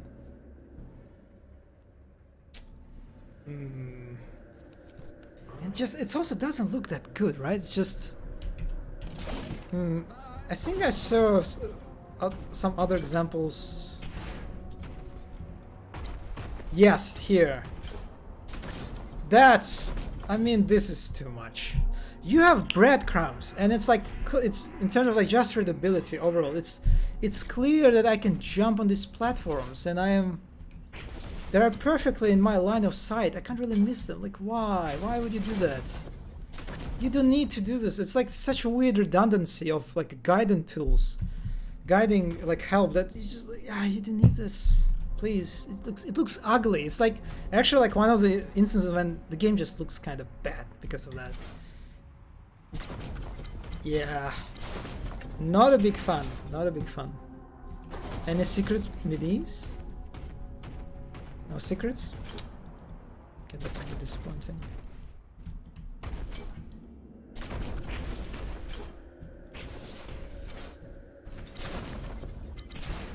I like the vaulting. Yeah, the vaulting feels very good. Wait, what? Oh, is it like a second? Is it a different battery? I have a feeling of deja vu, you know? Oh, the guy on the top. Okay. Guess I'll just kill the cultist first. I'm not really sure how can I get to him.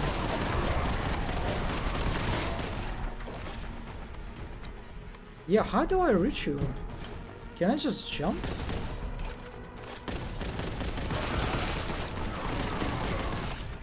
Oh, okay, I see the path.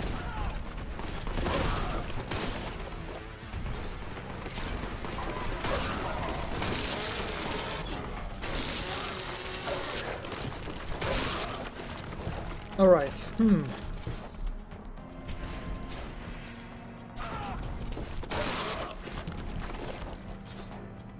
Yeah, that was a little bit tricky.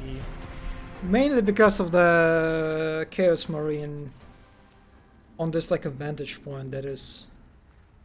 It's kind of like a defendant, right? From me reaching him immediately by this... by the shields. And because the path to him is very sneaky, right?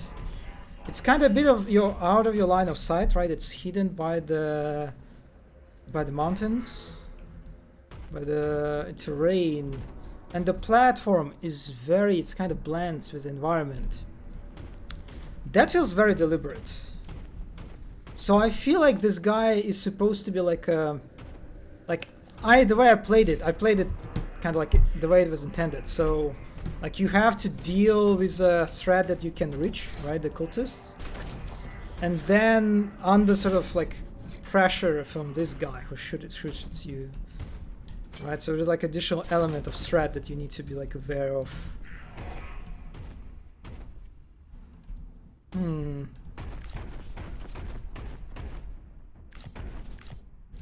So again, maybe it's on the medium difficulty. I didn't feel that pressured.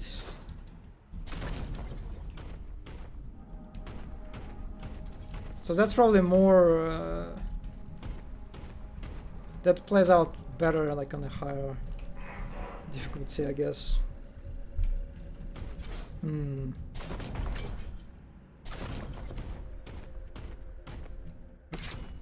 I am lacking armor, so maybe I just... Again, I didn't notice how I lost all the... Can I jump here? No! Oh, I'm back, okay.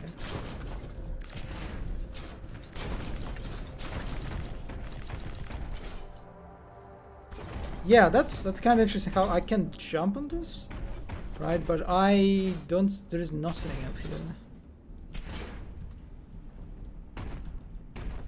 It's kind of funny how this game has like multiple instances, right, of element of spaces that the gamer intuition would tell. I didn't mean to do that. Oh, there. Can I get back? No, I can't. Where you would sink, right? There would be something. There would be some pickup at least, some ammo, maybe health. But actually, there's nothing. So. Which in a sense kind of feels intentional too, sort of. Maybe they're like, what am I doing? I'm sorry, this is not intentional. So maybe there is some sort of subversion of expectations is happening. I wonder. Anyway, let's just move on.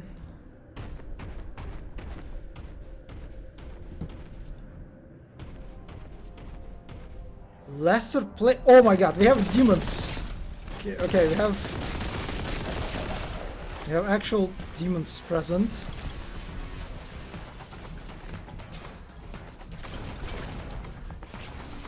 Huh? Okay, these projectiles actually stay in place. They don't disappear. Are they explode in time? Oh, look at you. They're kind of cute.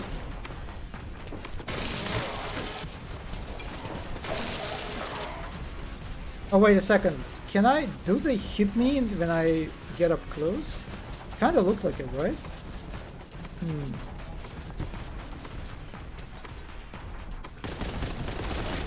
Yeah, this is kind of I'll be honest, I did not expect them to introduce like chaos, like Nurgle faction in such a casual fashion, right? Just exited the cave, and now suddenly there is some Nurgle corruption going on. They're like a bunch of demons. Even so, there are lesser ones, but still.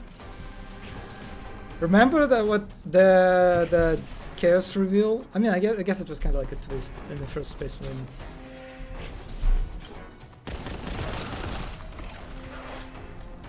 Yeah, that is hurting me. Okay, yeah. So those, I guess those guys that are kind of like in a position to chaos Astartes, they're kind of like anti-melee enemies. Like you actually like you don't want to get up close to them. Wait, what? Why am I not vaulting on the edge? Okay. Is there even point doing that? Okay, I don't think there's point to do. Alright. Oh god, these platforms are so tempting. Yeah. Oh, actually, this is... Oh, you think I wouldn't reach you, buddy, huh? You think you're... Actually, you have a compliment here. Alright. Oh, there's something on top. What? Kraken Boltgun? Oh, it's like a modification. Oh, okay, so... Okay, I will be honest, I don't like that. Ah, so it's like an ammo, right? It's like I picked up some type of ammo that...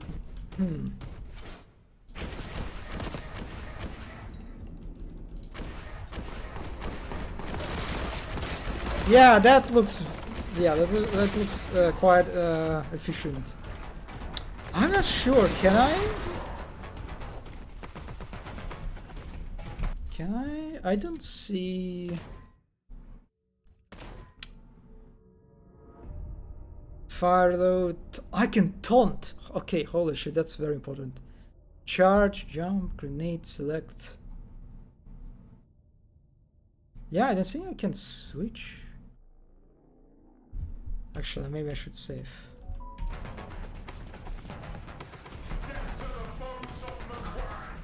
I even...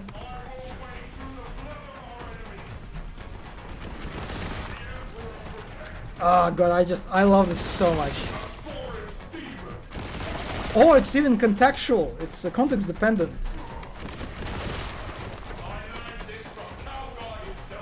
You learned what? Pointing at demons and saying like mean things to them? No, that's kind of cute. So this guy is like... So this guy is like literally... I mean, it kind of makes sense that he knows Calgar, because I mean, he's first company standard veteran. God, this is... I'm going to spam taunts all the time. That's for sure.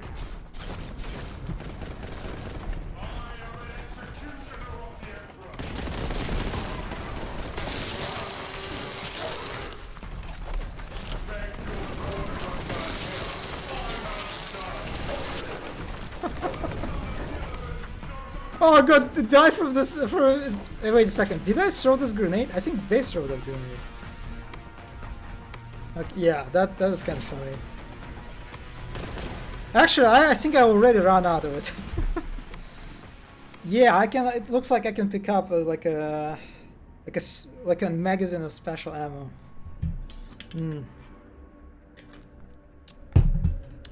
Okay. My shield is disgusting. God, there are so many lines.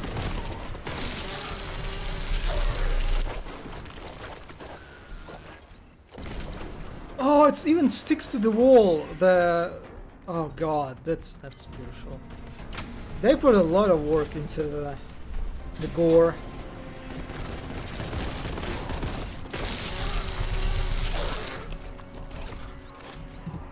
The Emperor guides my hand. Sure he does. You'll drown in your own blood.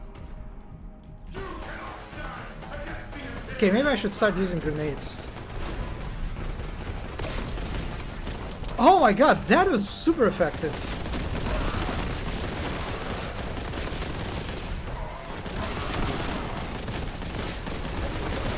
I didn't kill that guy. Ah, that shield saved for a second him.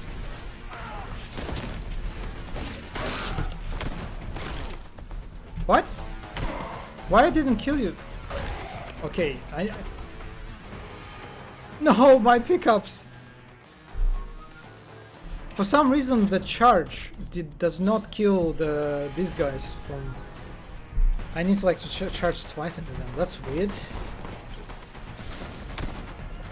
No, I probably shouldn't charge into plasma guys! Yeah, okay. Why am I doing... Can I get back? No, come on. Man, this game is very forgiving. Like, enemies don't even respawn when I like fall. No, no, God!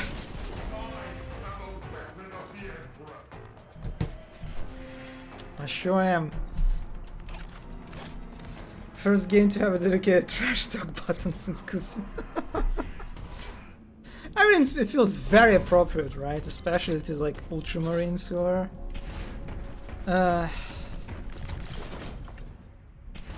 very zealous about. Okay, I should be very conscious about my use of like charge, because it can definitely become my own undoing. That's for sure.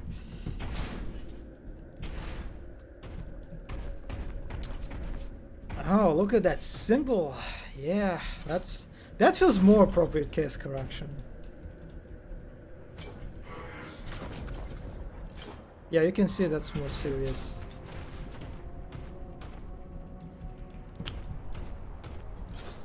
Yeah, I guess in this case they decided to use yellow painters like to signify like a critical path where you're supposed to go.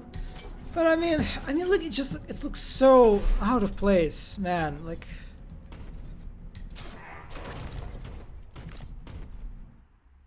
Yeah, this place is really unobvious. I guess you can see it from like from distance, like that. Also looks very weird, like very abstract. Just like 4 platforms floating, almost like looks like they're floating in the air, in a weird way. Also, look at these arches, right? This is like again another good executive representation of Warhammer 40k like architecture, the Imperium architecture. How it's very Gothic-esque all the time, even when it comes to like very like functional, right? Facilities like factories. It still has very like strong, like religious, you can say, elements to it. Okay, let's go down. So I guess the main gate is closed. It's so weird, like again from the just from the fiction, right, standpoint. How these people use this? Like, how these people are supposed to use this?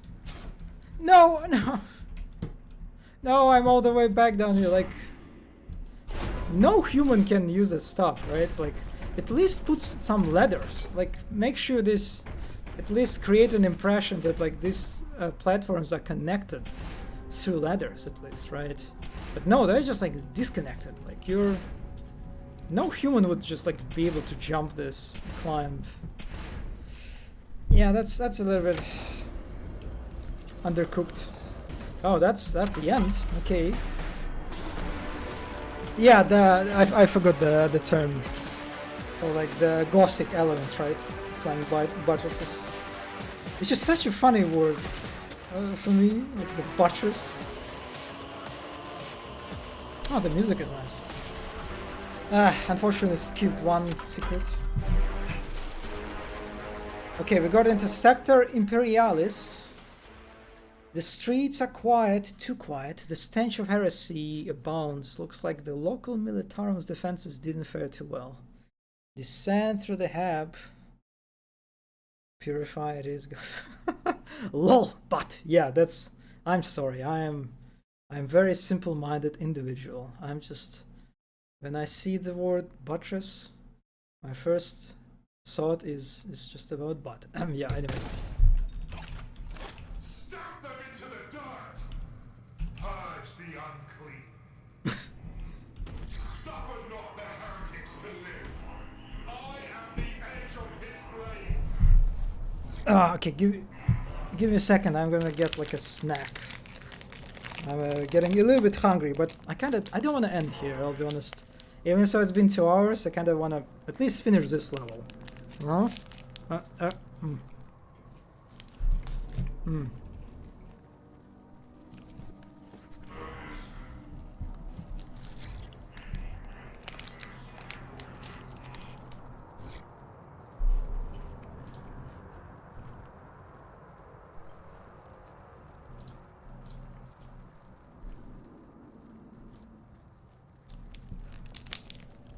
Is it a... Wait a second. Is it a pizza slice? I don't... Okay, is it a pizza slice? Oh, it's the Doritos chip. Actually, you know what? I wouldn't mind some Doritos right now. Something that can, you know, satisfy your hunger very quickly.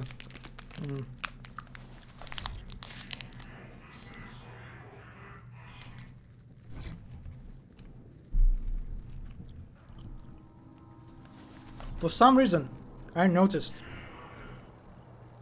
during streams, I get hungry very quickly. Like if I don't eat before the stream, I'm gonna get like I would be. What's the word? Like when you're super hungry, like you crave, you know, to eat something. I would be basically in that state, in that particular state. So that's kind of weird. I'm not really sure why the streams drain me so much. I'm impressed. This game so far looks great. Yeah, I would say so.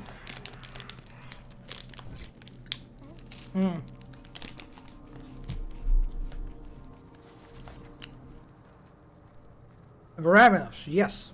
Thank you.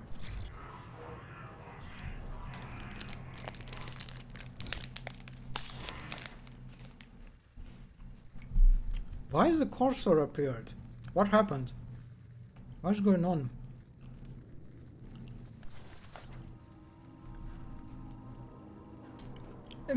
Yeah, the secrets. I'm a bit puzzled too. They're very non-secret like, right? They almost feel like, how do we put it? They weren't put in the game because the people who made it, they were like really wanted to like invoke the spirit of curiosity, of exploration, right? When it came to secrets like in Doom or Quake, for example, right? In those games. Instead, they it feels like they just almost added after like the levels were done, you know, like, all right, we made the level. It's kind of linear for the most part. We don't have many like optional exploration areas we can put secrets, but we need to put secrets in them, you know. And they just found the most fitting available spaces for that, which is not necessarily how it happened. It just feels this way, right? It feels just like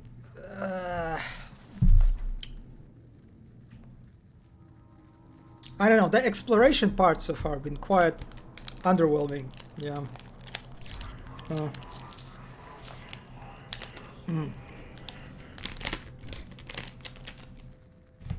Okay, I'm almost done.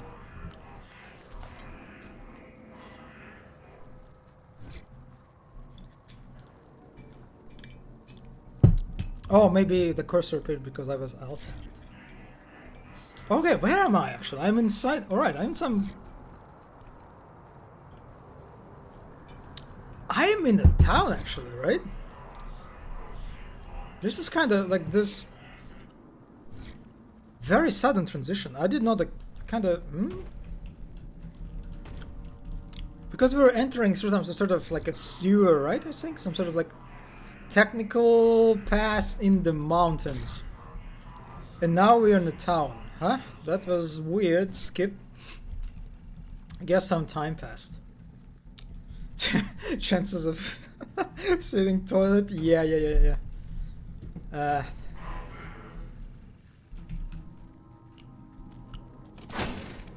Oh, you can destroy this. I don't even know how you call them. Can you call them torches? Lamps? Skull torches? I hear the barks. The dogs are near. Oh, some...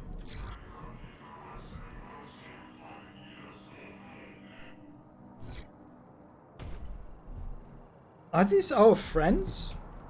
Are they like the citizens or the like the Astra Militarum guys? Kind of hard to say from the sprite. I kind of like it. I kind of like the vibe. It's very ominous, right? Sinister, horror-like. Like we're navigating through deserted streets. Or like a hive city. I don't know if it's hive city. Maybe it is. It's kind of, it feels a bit small for hive city. And you can just hear the barks in the distance.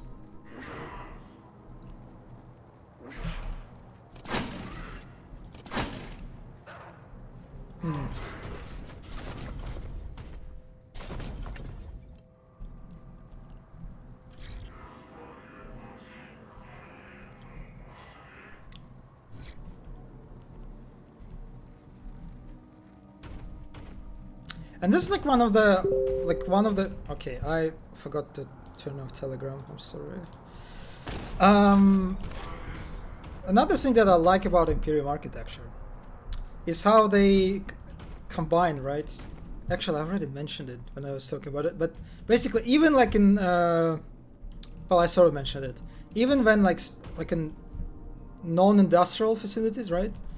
Like these sort of cathedral ask buildings, I guess this is like administratum, right? It's like this is where the like bureaucrats, the managers are hanging out, I think, right? This is what the game told me before. You can still see, first of all, how it's all very Gothic-like, right?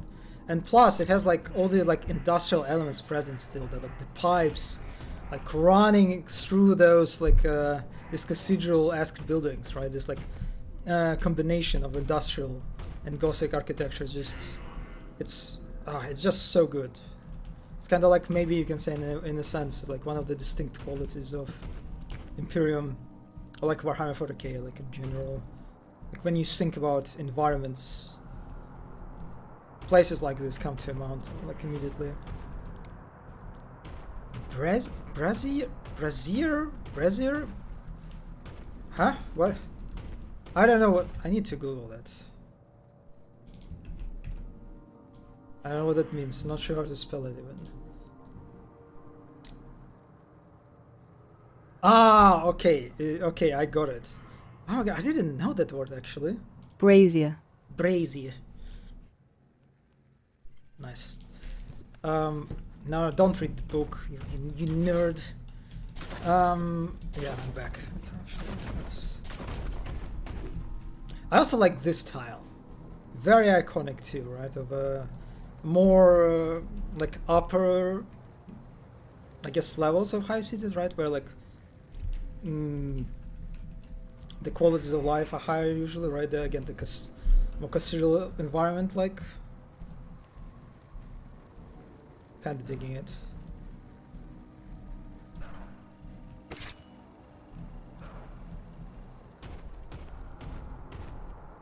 I also like the contrast a lot, right, in terms of like openness and of space. Oh, look at that! How the levels that we were navigating through before, they were quite open, right? And now we're moving through like the streets of buildings, like the towering over us, kind of creating almost a bit of a claustrophobic feeling. So that's good. That's a very pretty statue.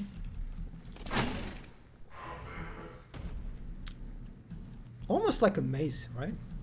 Hmm. And there are a lot of ways to go. To... Oh, actually back to the start. Okay.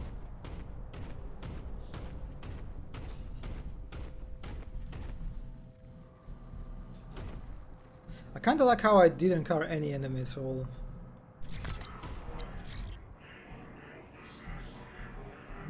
Means of entry required clavis? Oh, I need the key. Wait, clavis means key? Is it like one of the way to... Okay, the first cultist.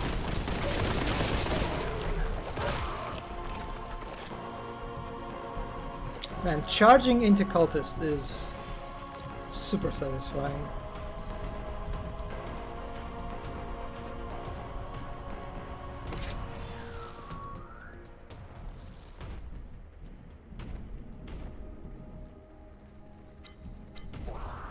Oh, the pinky horror! The Zinch! Oh my god, actually, that's there are a lot of them. Okay.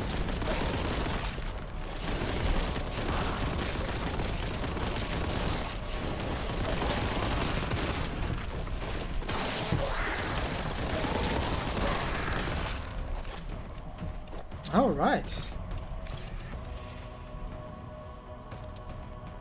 Oh, what's... Oh, I guess they're demons, right? So they're not they're disappearing after death. That makes sense. Okay, that's cool. What was the word they used for Clavius? I think it was Clavius.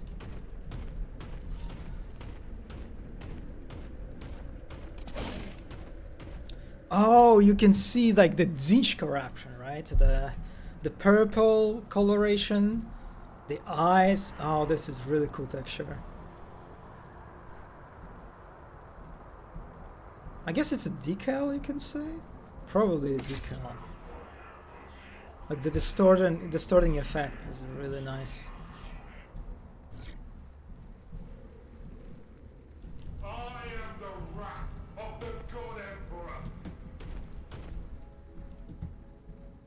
Well, I guess it's when the placement of the pillar is a little bit awkward, right? The stretching. The stretching definitely doesn't look like a Zinch. I mean, I guess you can maybe argue that this is a Zinchian effect in a way. Okay, these guys hurt me when they die too close. Okay, they're kind of like toads.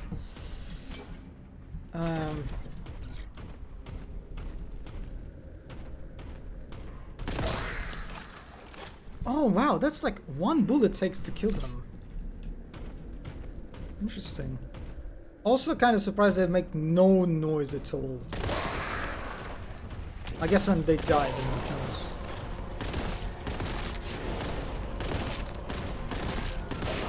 In contrast, pink horrors actually take a lot of bullets.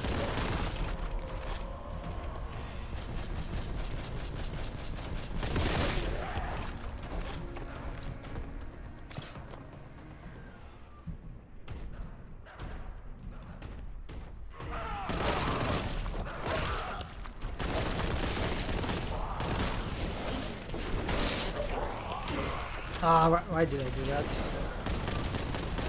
Wait! Did it multiply on deaths into the blue horrors? Wait a second. Yes, they do. Oh, that's a cool mechanic. So in a sense, you want to be like, you want to be very careful when you target them, right? Because again, in the more difficult encounters, you can imagine that like killing the pink horse first can make things worse. What? It was a secret? Really? Okay. It can like make situation difficult, more difficult for you. The Nurgle demons dropped contempt. Oh, I didn't even notice they was dropping the armor. Okay. Yes, when you kill the pink horse, the tube of the horse come out. What? Really? I didn't know that. I didn't know this basic Demons 101. Okay, I am... Is it like a tabletop thing? I don't remember reading about that in Codex. Yeah? Okay, alright. This is also a tabletop behavior.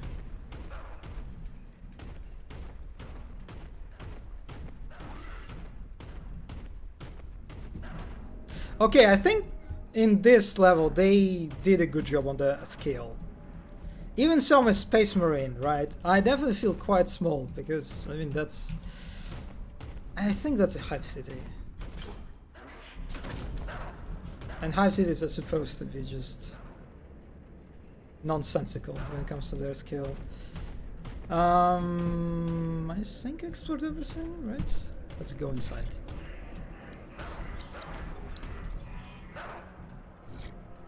Is it the first? It's funny how like it's the first stairs, but they're made in form of texture. There's like it's still flat ramp. Okay,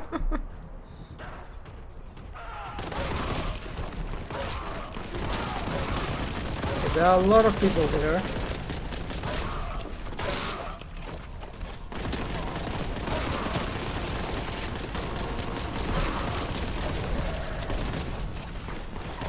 Oh, the shotgun! No, the pink horse! Oh, no, those are blue horse.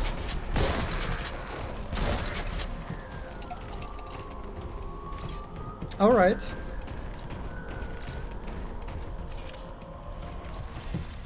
So we got our second weapon.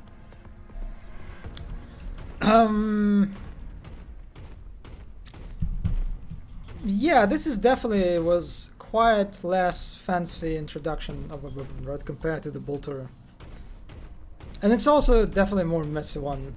In general, I am not a big fan, and I kind of experienced it a lot in like Quake maps.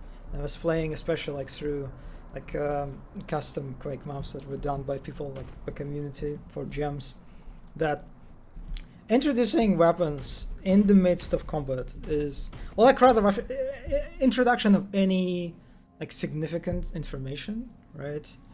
Like an object in the environment.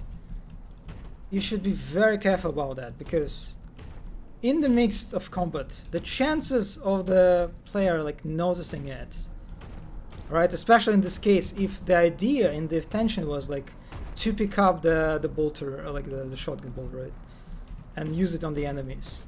It kind of worked out this way, right? Because I charged in and I managed to notice it, thankfully. But at the same time, it's very easy to imagine how some players would just like try to be very careful about entering this place and focusing more of their attention on the enemies, like kind of skipping the weapon. That would result in a definitely kind of less exciting scenario, right? Even so, I guess they connect the picking up bolter and the shotgun triggers a bunch of enemies, so you will use the shotgun one way or another, at least on the blue horrors. So that will work out one way or another, I guess. But apart from that, you should be very kind of like conscious about the fact that don't expect players to notice or like pay attention to stuff like weapons and present in the room when they're like fighting enemies.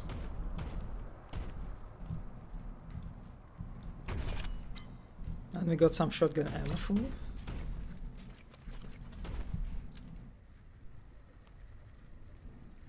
I feel like they made up this shotgun because the Doomstyle gave me the shotgun. Maybe it's meant to be an Arbite shotgun, but yeah, that's interesting because Space Marines don't really have shotguns. Like, the closest weapon would be the Meltagun, right? I think. In the first Space Marine, the closest weapon to the shotgun is Meltagun, if I remember correctly. I mean, obviously I can't say what is about Space Marine 2. But anyway, yeah, that's... Maybe it's Arbites? It kind of looks like Boltgun, right?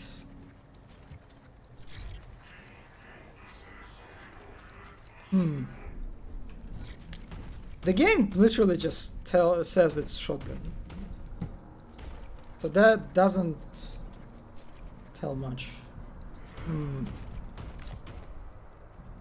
Oh, this is very pretty. Kinda reminds me of Giger, right? Is it how you pronounce his name? The guy behind Alien design.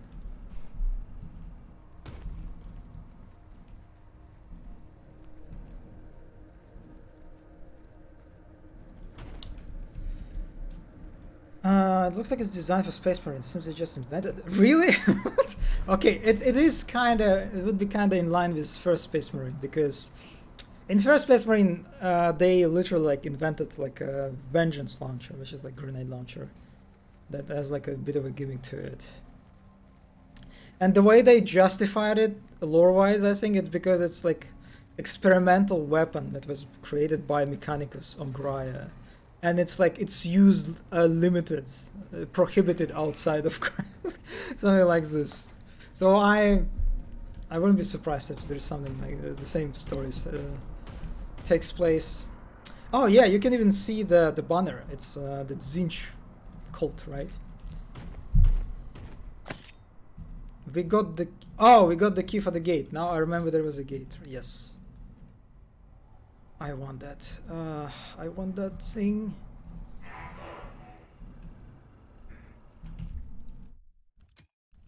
I don't remember the hotkey, so I'll do that manually. Can I jump? Yes. Thank you. I forgot about the vaulting for a second here. This is why I was kind of like a bit. Where is the gate? It's supposed to be closed. Okay, this is where the gate is.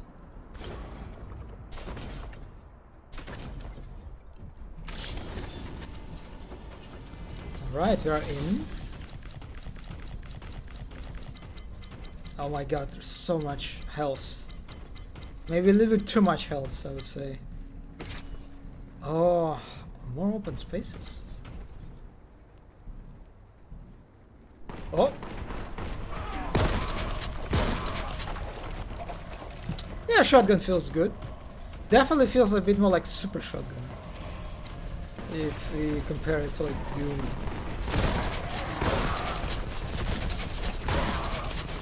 I'm not sure it's a good idea to approach this with a shotgun, but I'll do it anyway. Machine Spirit, what? Praise the Omnisire? I like he literally tells what Contempt is, like gameplay wise. And I mean lore wise too, but it kind of coincides nicely.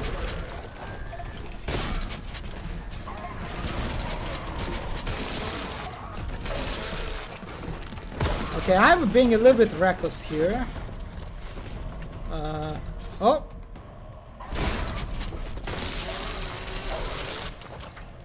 Oh! Okay. Just rushed a little bit through this whole place.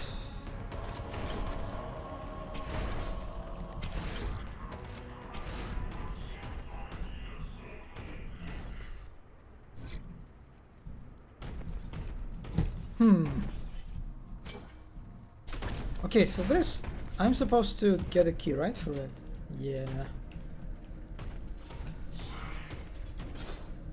Oh, there's another side that I can move through. Alright.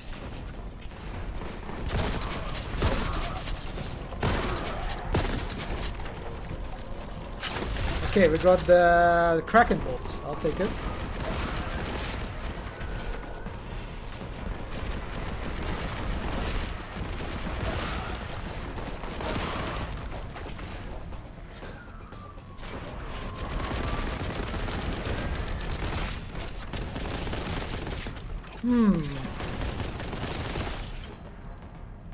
No, I don't want to.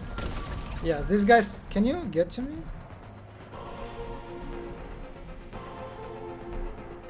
Ah, look at him. I will slay you. You die here, Bernie. I'm holding my brother's crown. I know only war, triumph or oblivion. Okay. Yeah, this is pretty symmetrical, right? I don't know, this particular setup reminds me. That's what gives you a green glow. Oh, the crack. I I didn't even notice the green glow. So I guess the special ammo gives you that. Okay, got it. I mean, it makes sense that like the space is symmetrical, fiction-wise, but it kind of reminds me of, particularly reminds me of Romero distaste, right? I feel it's kind of appropriate to remember Romero, right? Since I mean Doom and stuff, distaste for symmetrical layouts, right? And how he was like, he was very critical of symmetrical layouts, and that like to an extent that he would literally call a level designer who does it like lazy and not caring for his work.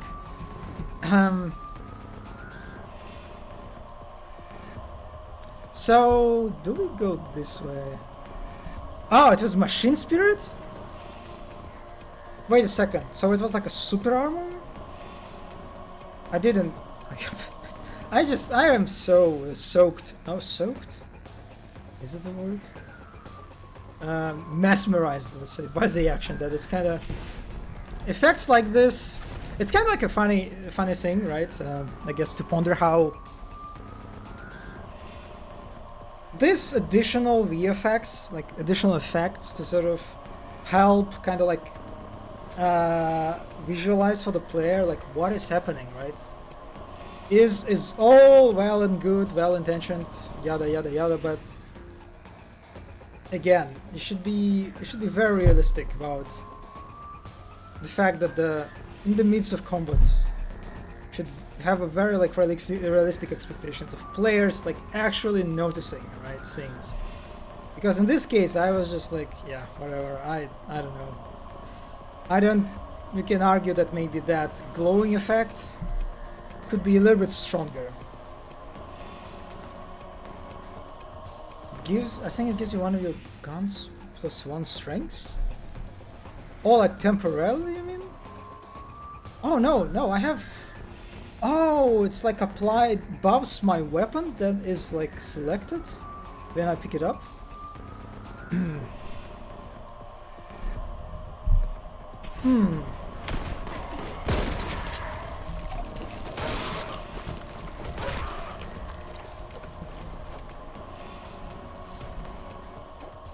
Oh, this is a cool texture.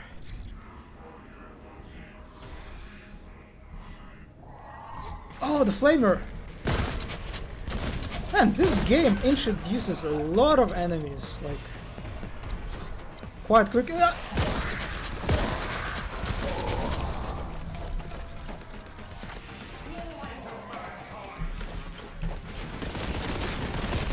Okay, I just think I should approach demons up close, like in general.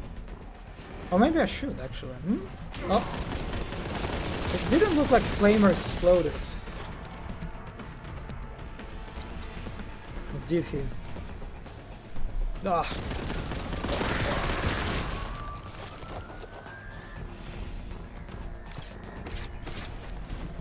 It's kind of funny how I just like I hit from the blue horrors on this like on top of the crates, which is definitely not a very Space Marine-like behavior, right?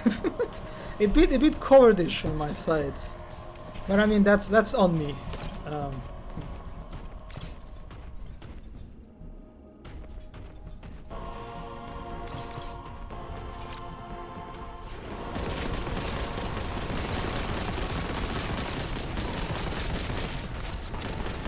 Oh, I kind of like how you can kill blue horrors thing before they spawn sort of, or like almost immediately. That... Okay, that was... For some reason the charge didn't work. That's a bit weird.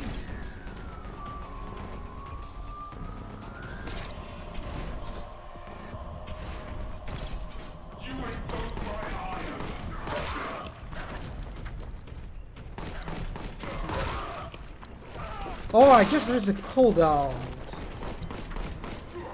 Actually, yeah, you can literally see the cooldown on the icon of the charge ability. So at the same time, it's not very helpful in the middle of action.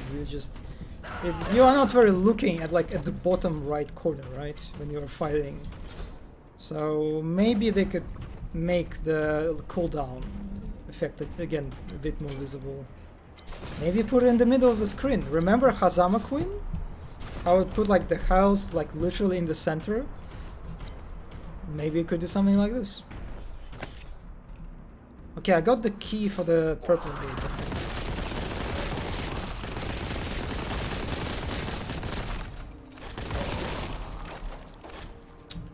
Oh man, I'm sorry for choosing this out, but yeah, it's kind of hard not to when there are so many crates around and it's so easy to take them as like a very safe vantage point. Which is kind of a question: do you even need these crates to be here? Because you can see the blue horrors enemies; they definitely suffer from that.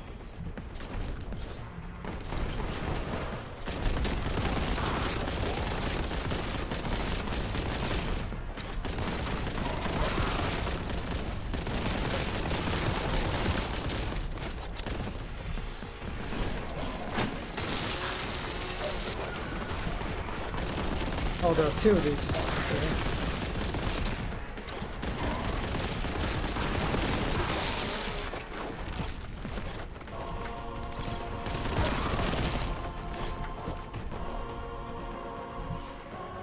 Alright, it was an intense bottleneck in a sense.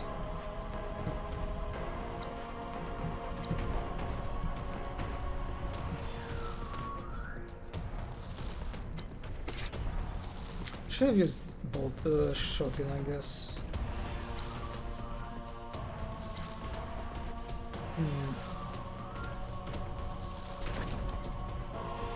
Oh. Okay, I am. Oh my god, the game is lagging for some reason. Okay, that was weird. Was it Flamer doing something?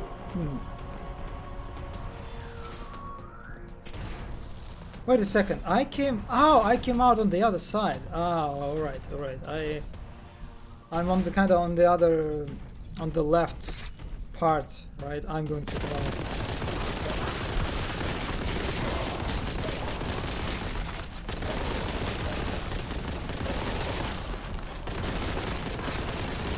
Oh boy, this is... Yeah, the flavors are quite tricky. Is there projectiles?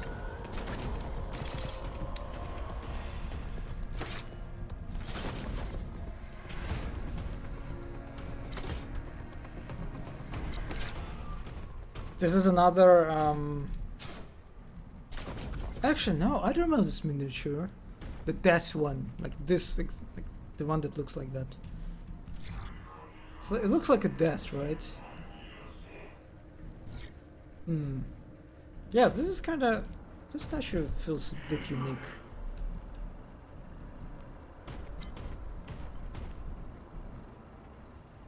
Of course, they destroyed some of them.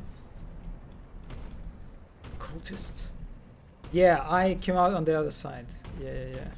Okay, that is kind of cool how you can decide and choose from what side to progress. Even so, I guess ultimately there is not much of a difference. But I guess in this case it's more about sense of sort of control, like how that you can choose it on your own. Even so, like the left and right path is not that different. All right. Oh my god, we have a Terminator. You can see health bar is quite big considerably, right? Oh, I wonder the skull and the figure. Is it the strengths? Is it like from tabletop?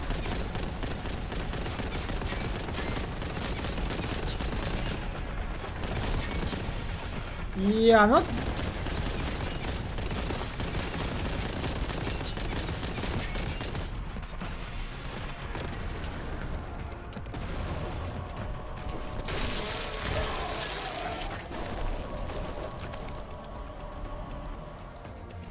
Okay, that was a Terminator. Yeah, I mean, this particular introduction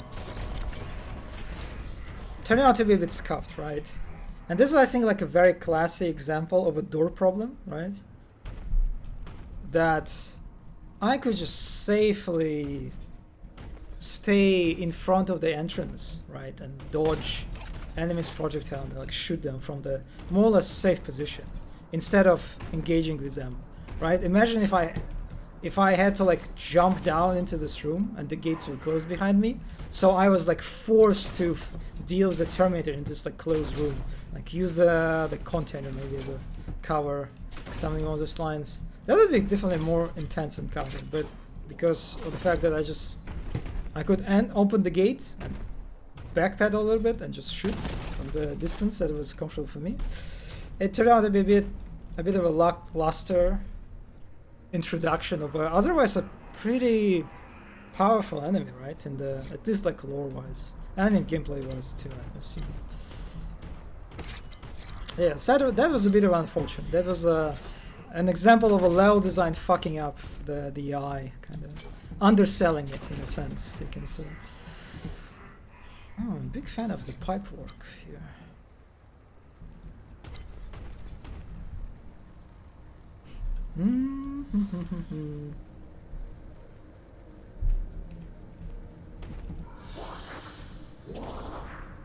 I can hear demons, it looks like. Okay, the FPS dropped just again.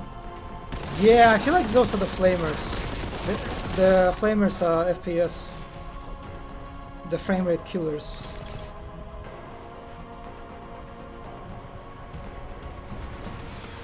Oh, that's a long range encounter. That's kind of cool. Do I want to engage with them? Okay. What? Why that pink horror didn't create blue horrors? Also, shotgun is very effective against them, it appears. Look at this health bar. Yeah, what? Why they didn't spawn the blue colors again? That was weird. I mean, otherwise from that was kind of like a nice, like verticality driven in a sense encounter, right? Really like it, just from the pure, I guess, just the visual perspective, right? How, like, again, it highlights the scale, right, of the city. Like you can't literally see the bottom; it just descends into like the abyss.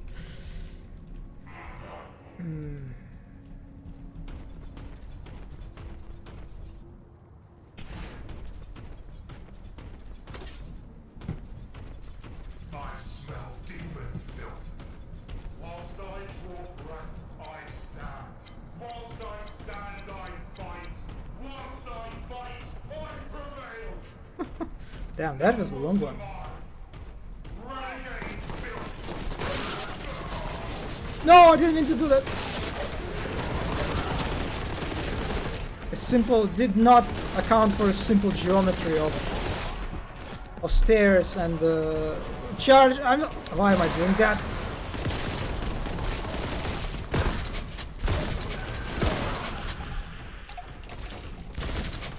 Okay, now it spawned the blue horrors, weirdly.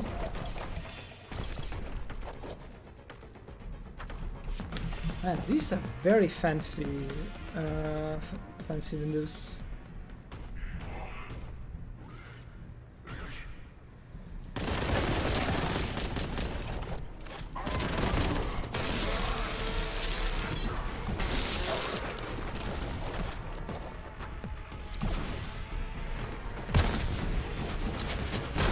Oh, there are two of them actually. That's a weird alignment.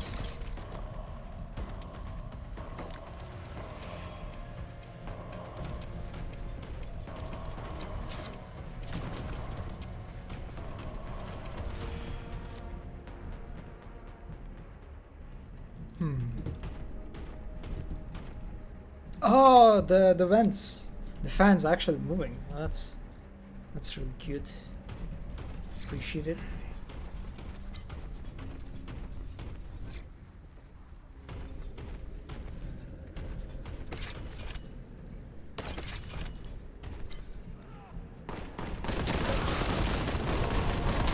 What just happened? Why did I... Did I like explode the barrel or something?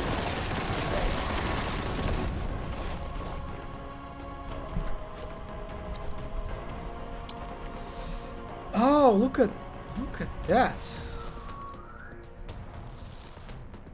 Holy moly, that's a scale.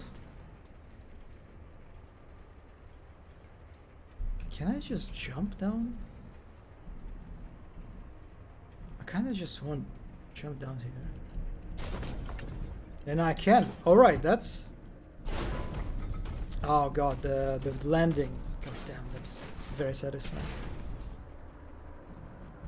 Yeah, that's kind of cool how I can basically circumvent the elevator. Huh. Purging begins. Okay, alright. Yeah. Okay.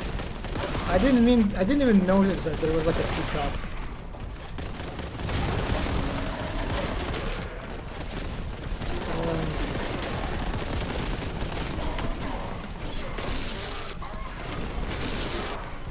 I am out of contempt already. Okay, this is bad.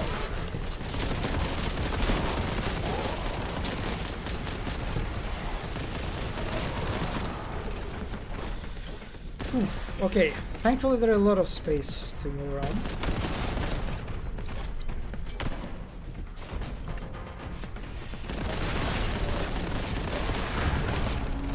Ah, the Terminator. I saw the Terminator. Wait, what's in the middle? Okay, alright. I'll take it.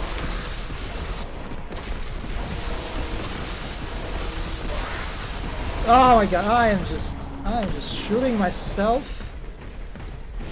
Not the best display of plasma weapon.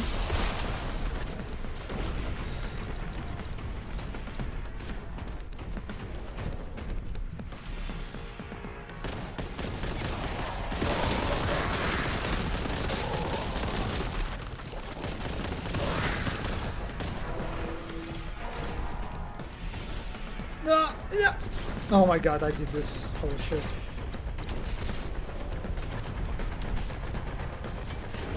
No, I want that. Okay.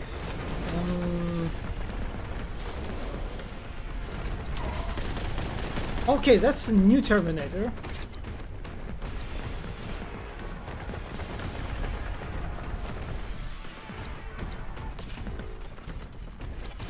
Let's try to use plasma weapons against... Okay, I am not sure where it came from.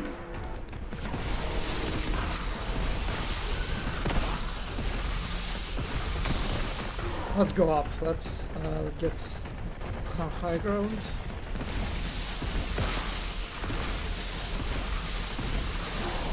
Oh.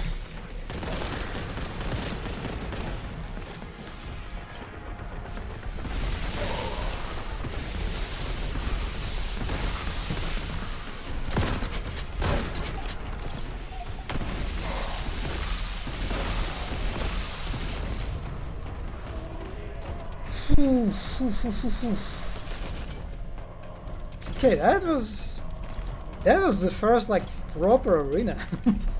Wow. All right. Damn. Oh, is it the exit? Yeah, looks like the exit to me. Okay, got it. Oh, I wonder if I could like access it from the beginning. Probably not.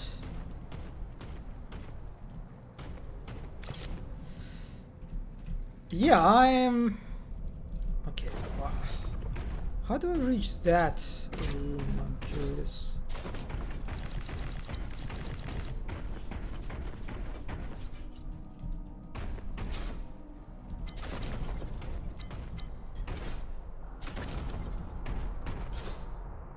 No.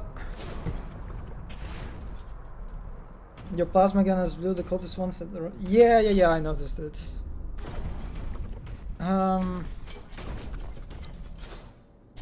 It's just, I guess, to just differentiate between you and the enemy, right? So that, let's say, if you could understand that, like by the color of projectiles and stuff. I guess. I am not sure if I. Okay, maybe I should charge and to try to charge. Probably I need to charge. No. Okay. Oh, I guess I can charge in the air. All right. Yeah. No, I can't. All right. This is. It's a bit weird.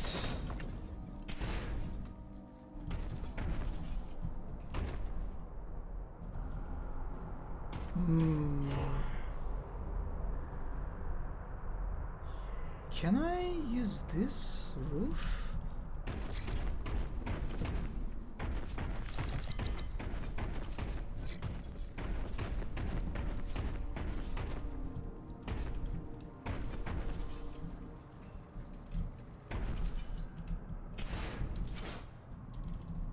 Ah!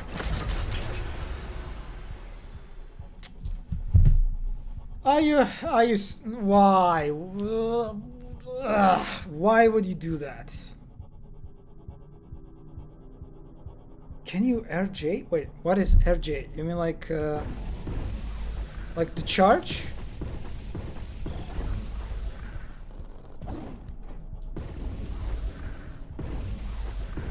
Rocket jump.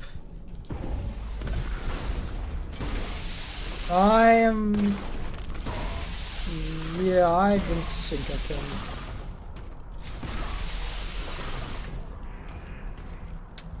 Man, this is such a weird placement of a pickup that is like supposed to be to work for the arena, right? Like the path to it is so tricky, and you need to notice it. Which is, I guess, you can, but yeah, like the fact that you need to exit from here, and it's also kind of. It looks like that you can access from that side, from that edge, but you cannot actually. The distance is just a little bit off. It's so weird. Why would they do it in such a in the most uncomfortable, like inconvenient way of getting this collectible?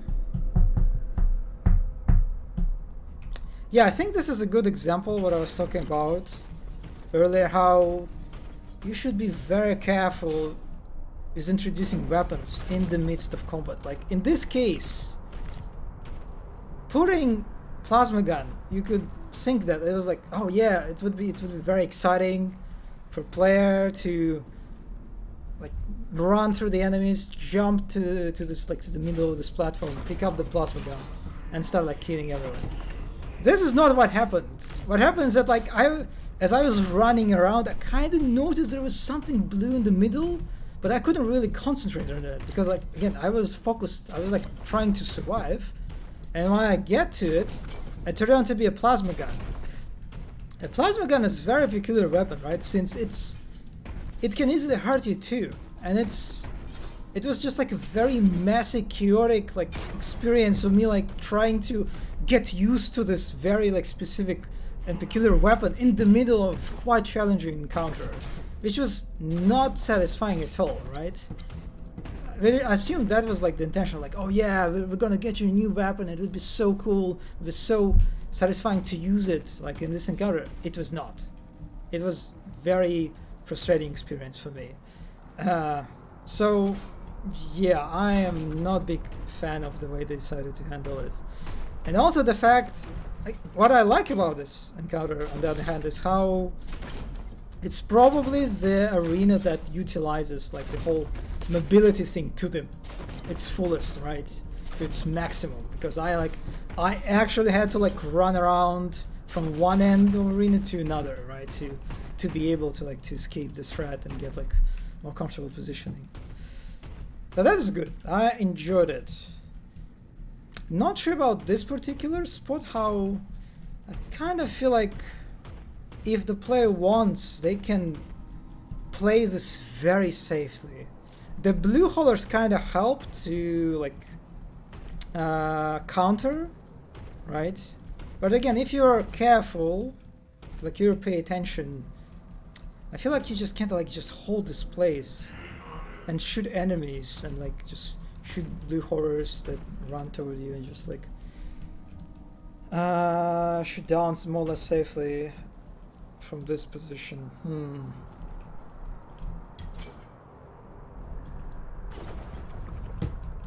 Jumping from one like platform to another was kind of fun. So like performing acrobatics in a very like high stress situation. Yeah, that was good. But anyway, I guess that's the end of the level.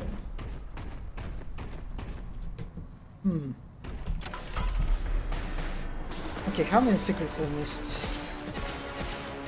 2. And also, I didn't kill someone. Okay. Okay, this next level is Silent Martyrs. The only available route is to the Hab's mausoleum. Tread carefully to the sacred bones. Who knows what spirits you might awaken. Praise the Emperor. I am the point of his spear.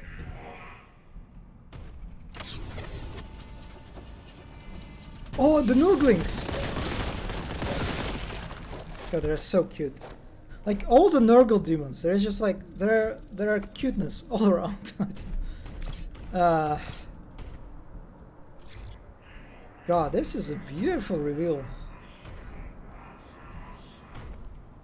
And again, I kind of like how they like lean toward this like silhouette sort of, right?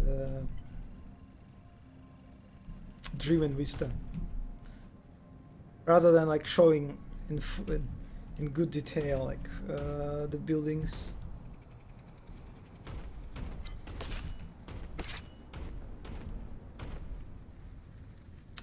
Damn, this is some really sexy architecture as far as I'm concerned. First Space Marine definitely did lack this more like cathedral environments, more like religious sort of spaces, and focused a bit too much on the factories and industrial environments. So I kind of like that Boltgun tries to remedy that. Did he the Nurgling? Oh, I didn't notice. Yeah, it's kind of hard to figure out. But I mean, they were good regardless. Anyway, I think I'll stop here for today. It's been 3 hours already. Yeah, so far, pretty good. Been really enjoying it. Oh god, the sun looks even more fabulous from this spot.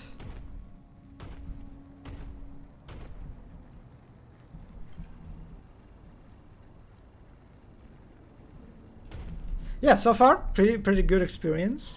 I think they're for the most part definitely handling all the like the most important aspects of being a space marine and like inhabiting and being like being a part of the like Warhammer 40k world, right? So far pretty good. Yeah, so next time I will try to stream the whole Boltgun on streams. I'm not sure. I've seen people saying that this game is short. I wonder how true it is. Like how long to beat is it this site? Yeah, like it says, the Google says it's like for the around 10 hours.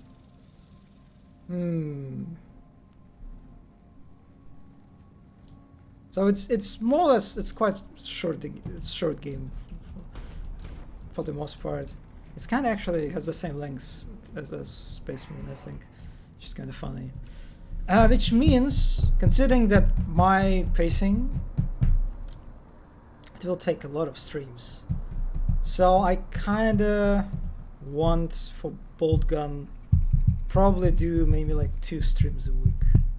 So there's a good chance that I'll try to stream again this week on Saturday. Yeah, to be able to kind of move through the game quicker. Yeah, but anyway, it will be Boltgun until the very end. No intermissions. Probably no intermissions. We'll see.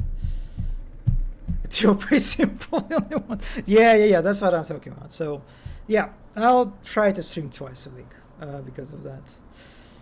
Yeah, but anyway, so far should be 7. No, come on, I can't. You're asking too much. We'll see. We'll see. Maybe 3 times.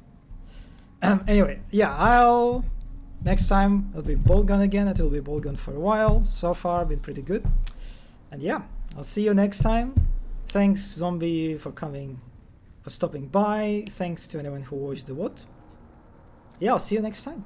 And so have a nice rest of your day. GG. And yeah, bye-bye. Stand against the might of the Imperium. For the honor of Ultramar, the enemies of the Imperium will taste death this day. For the Imperium, I am cleansed in the blood of my enemies. I'll smash them to pieces. I think we didn't get... None can stand against our hatred. I'm interested how many lines they recorded. I give my life willingly. In the Emperor's name, I purge again. Smite the enemies of the Emperor. Glory for I feel like they recorded a lot.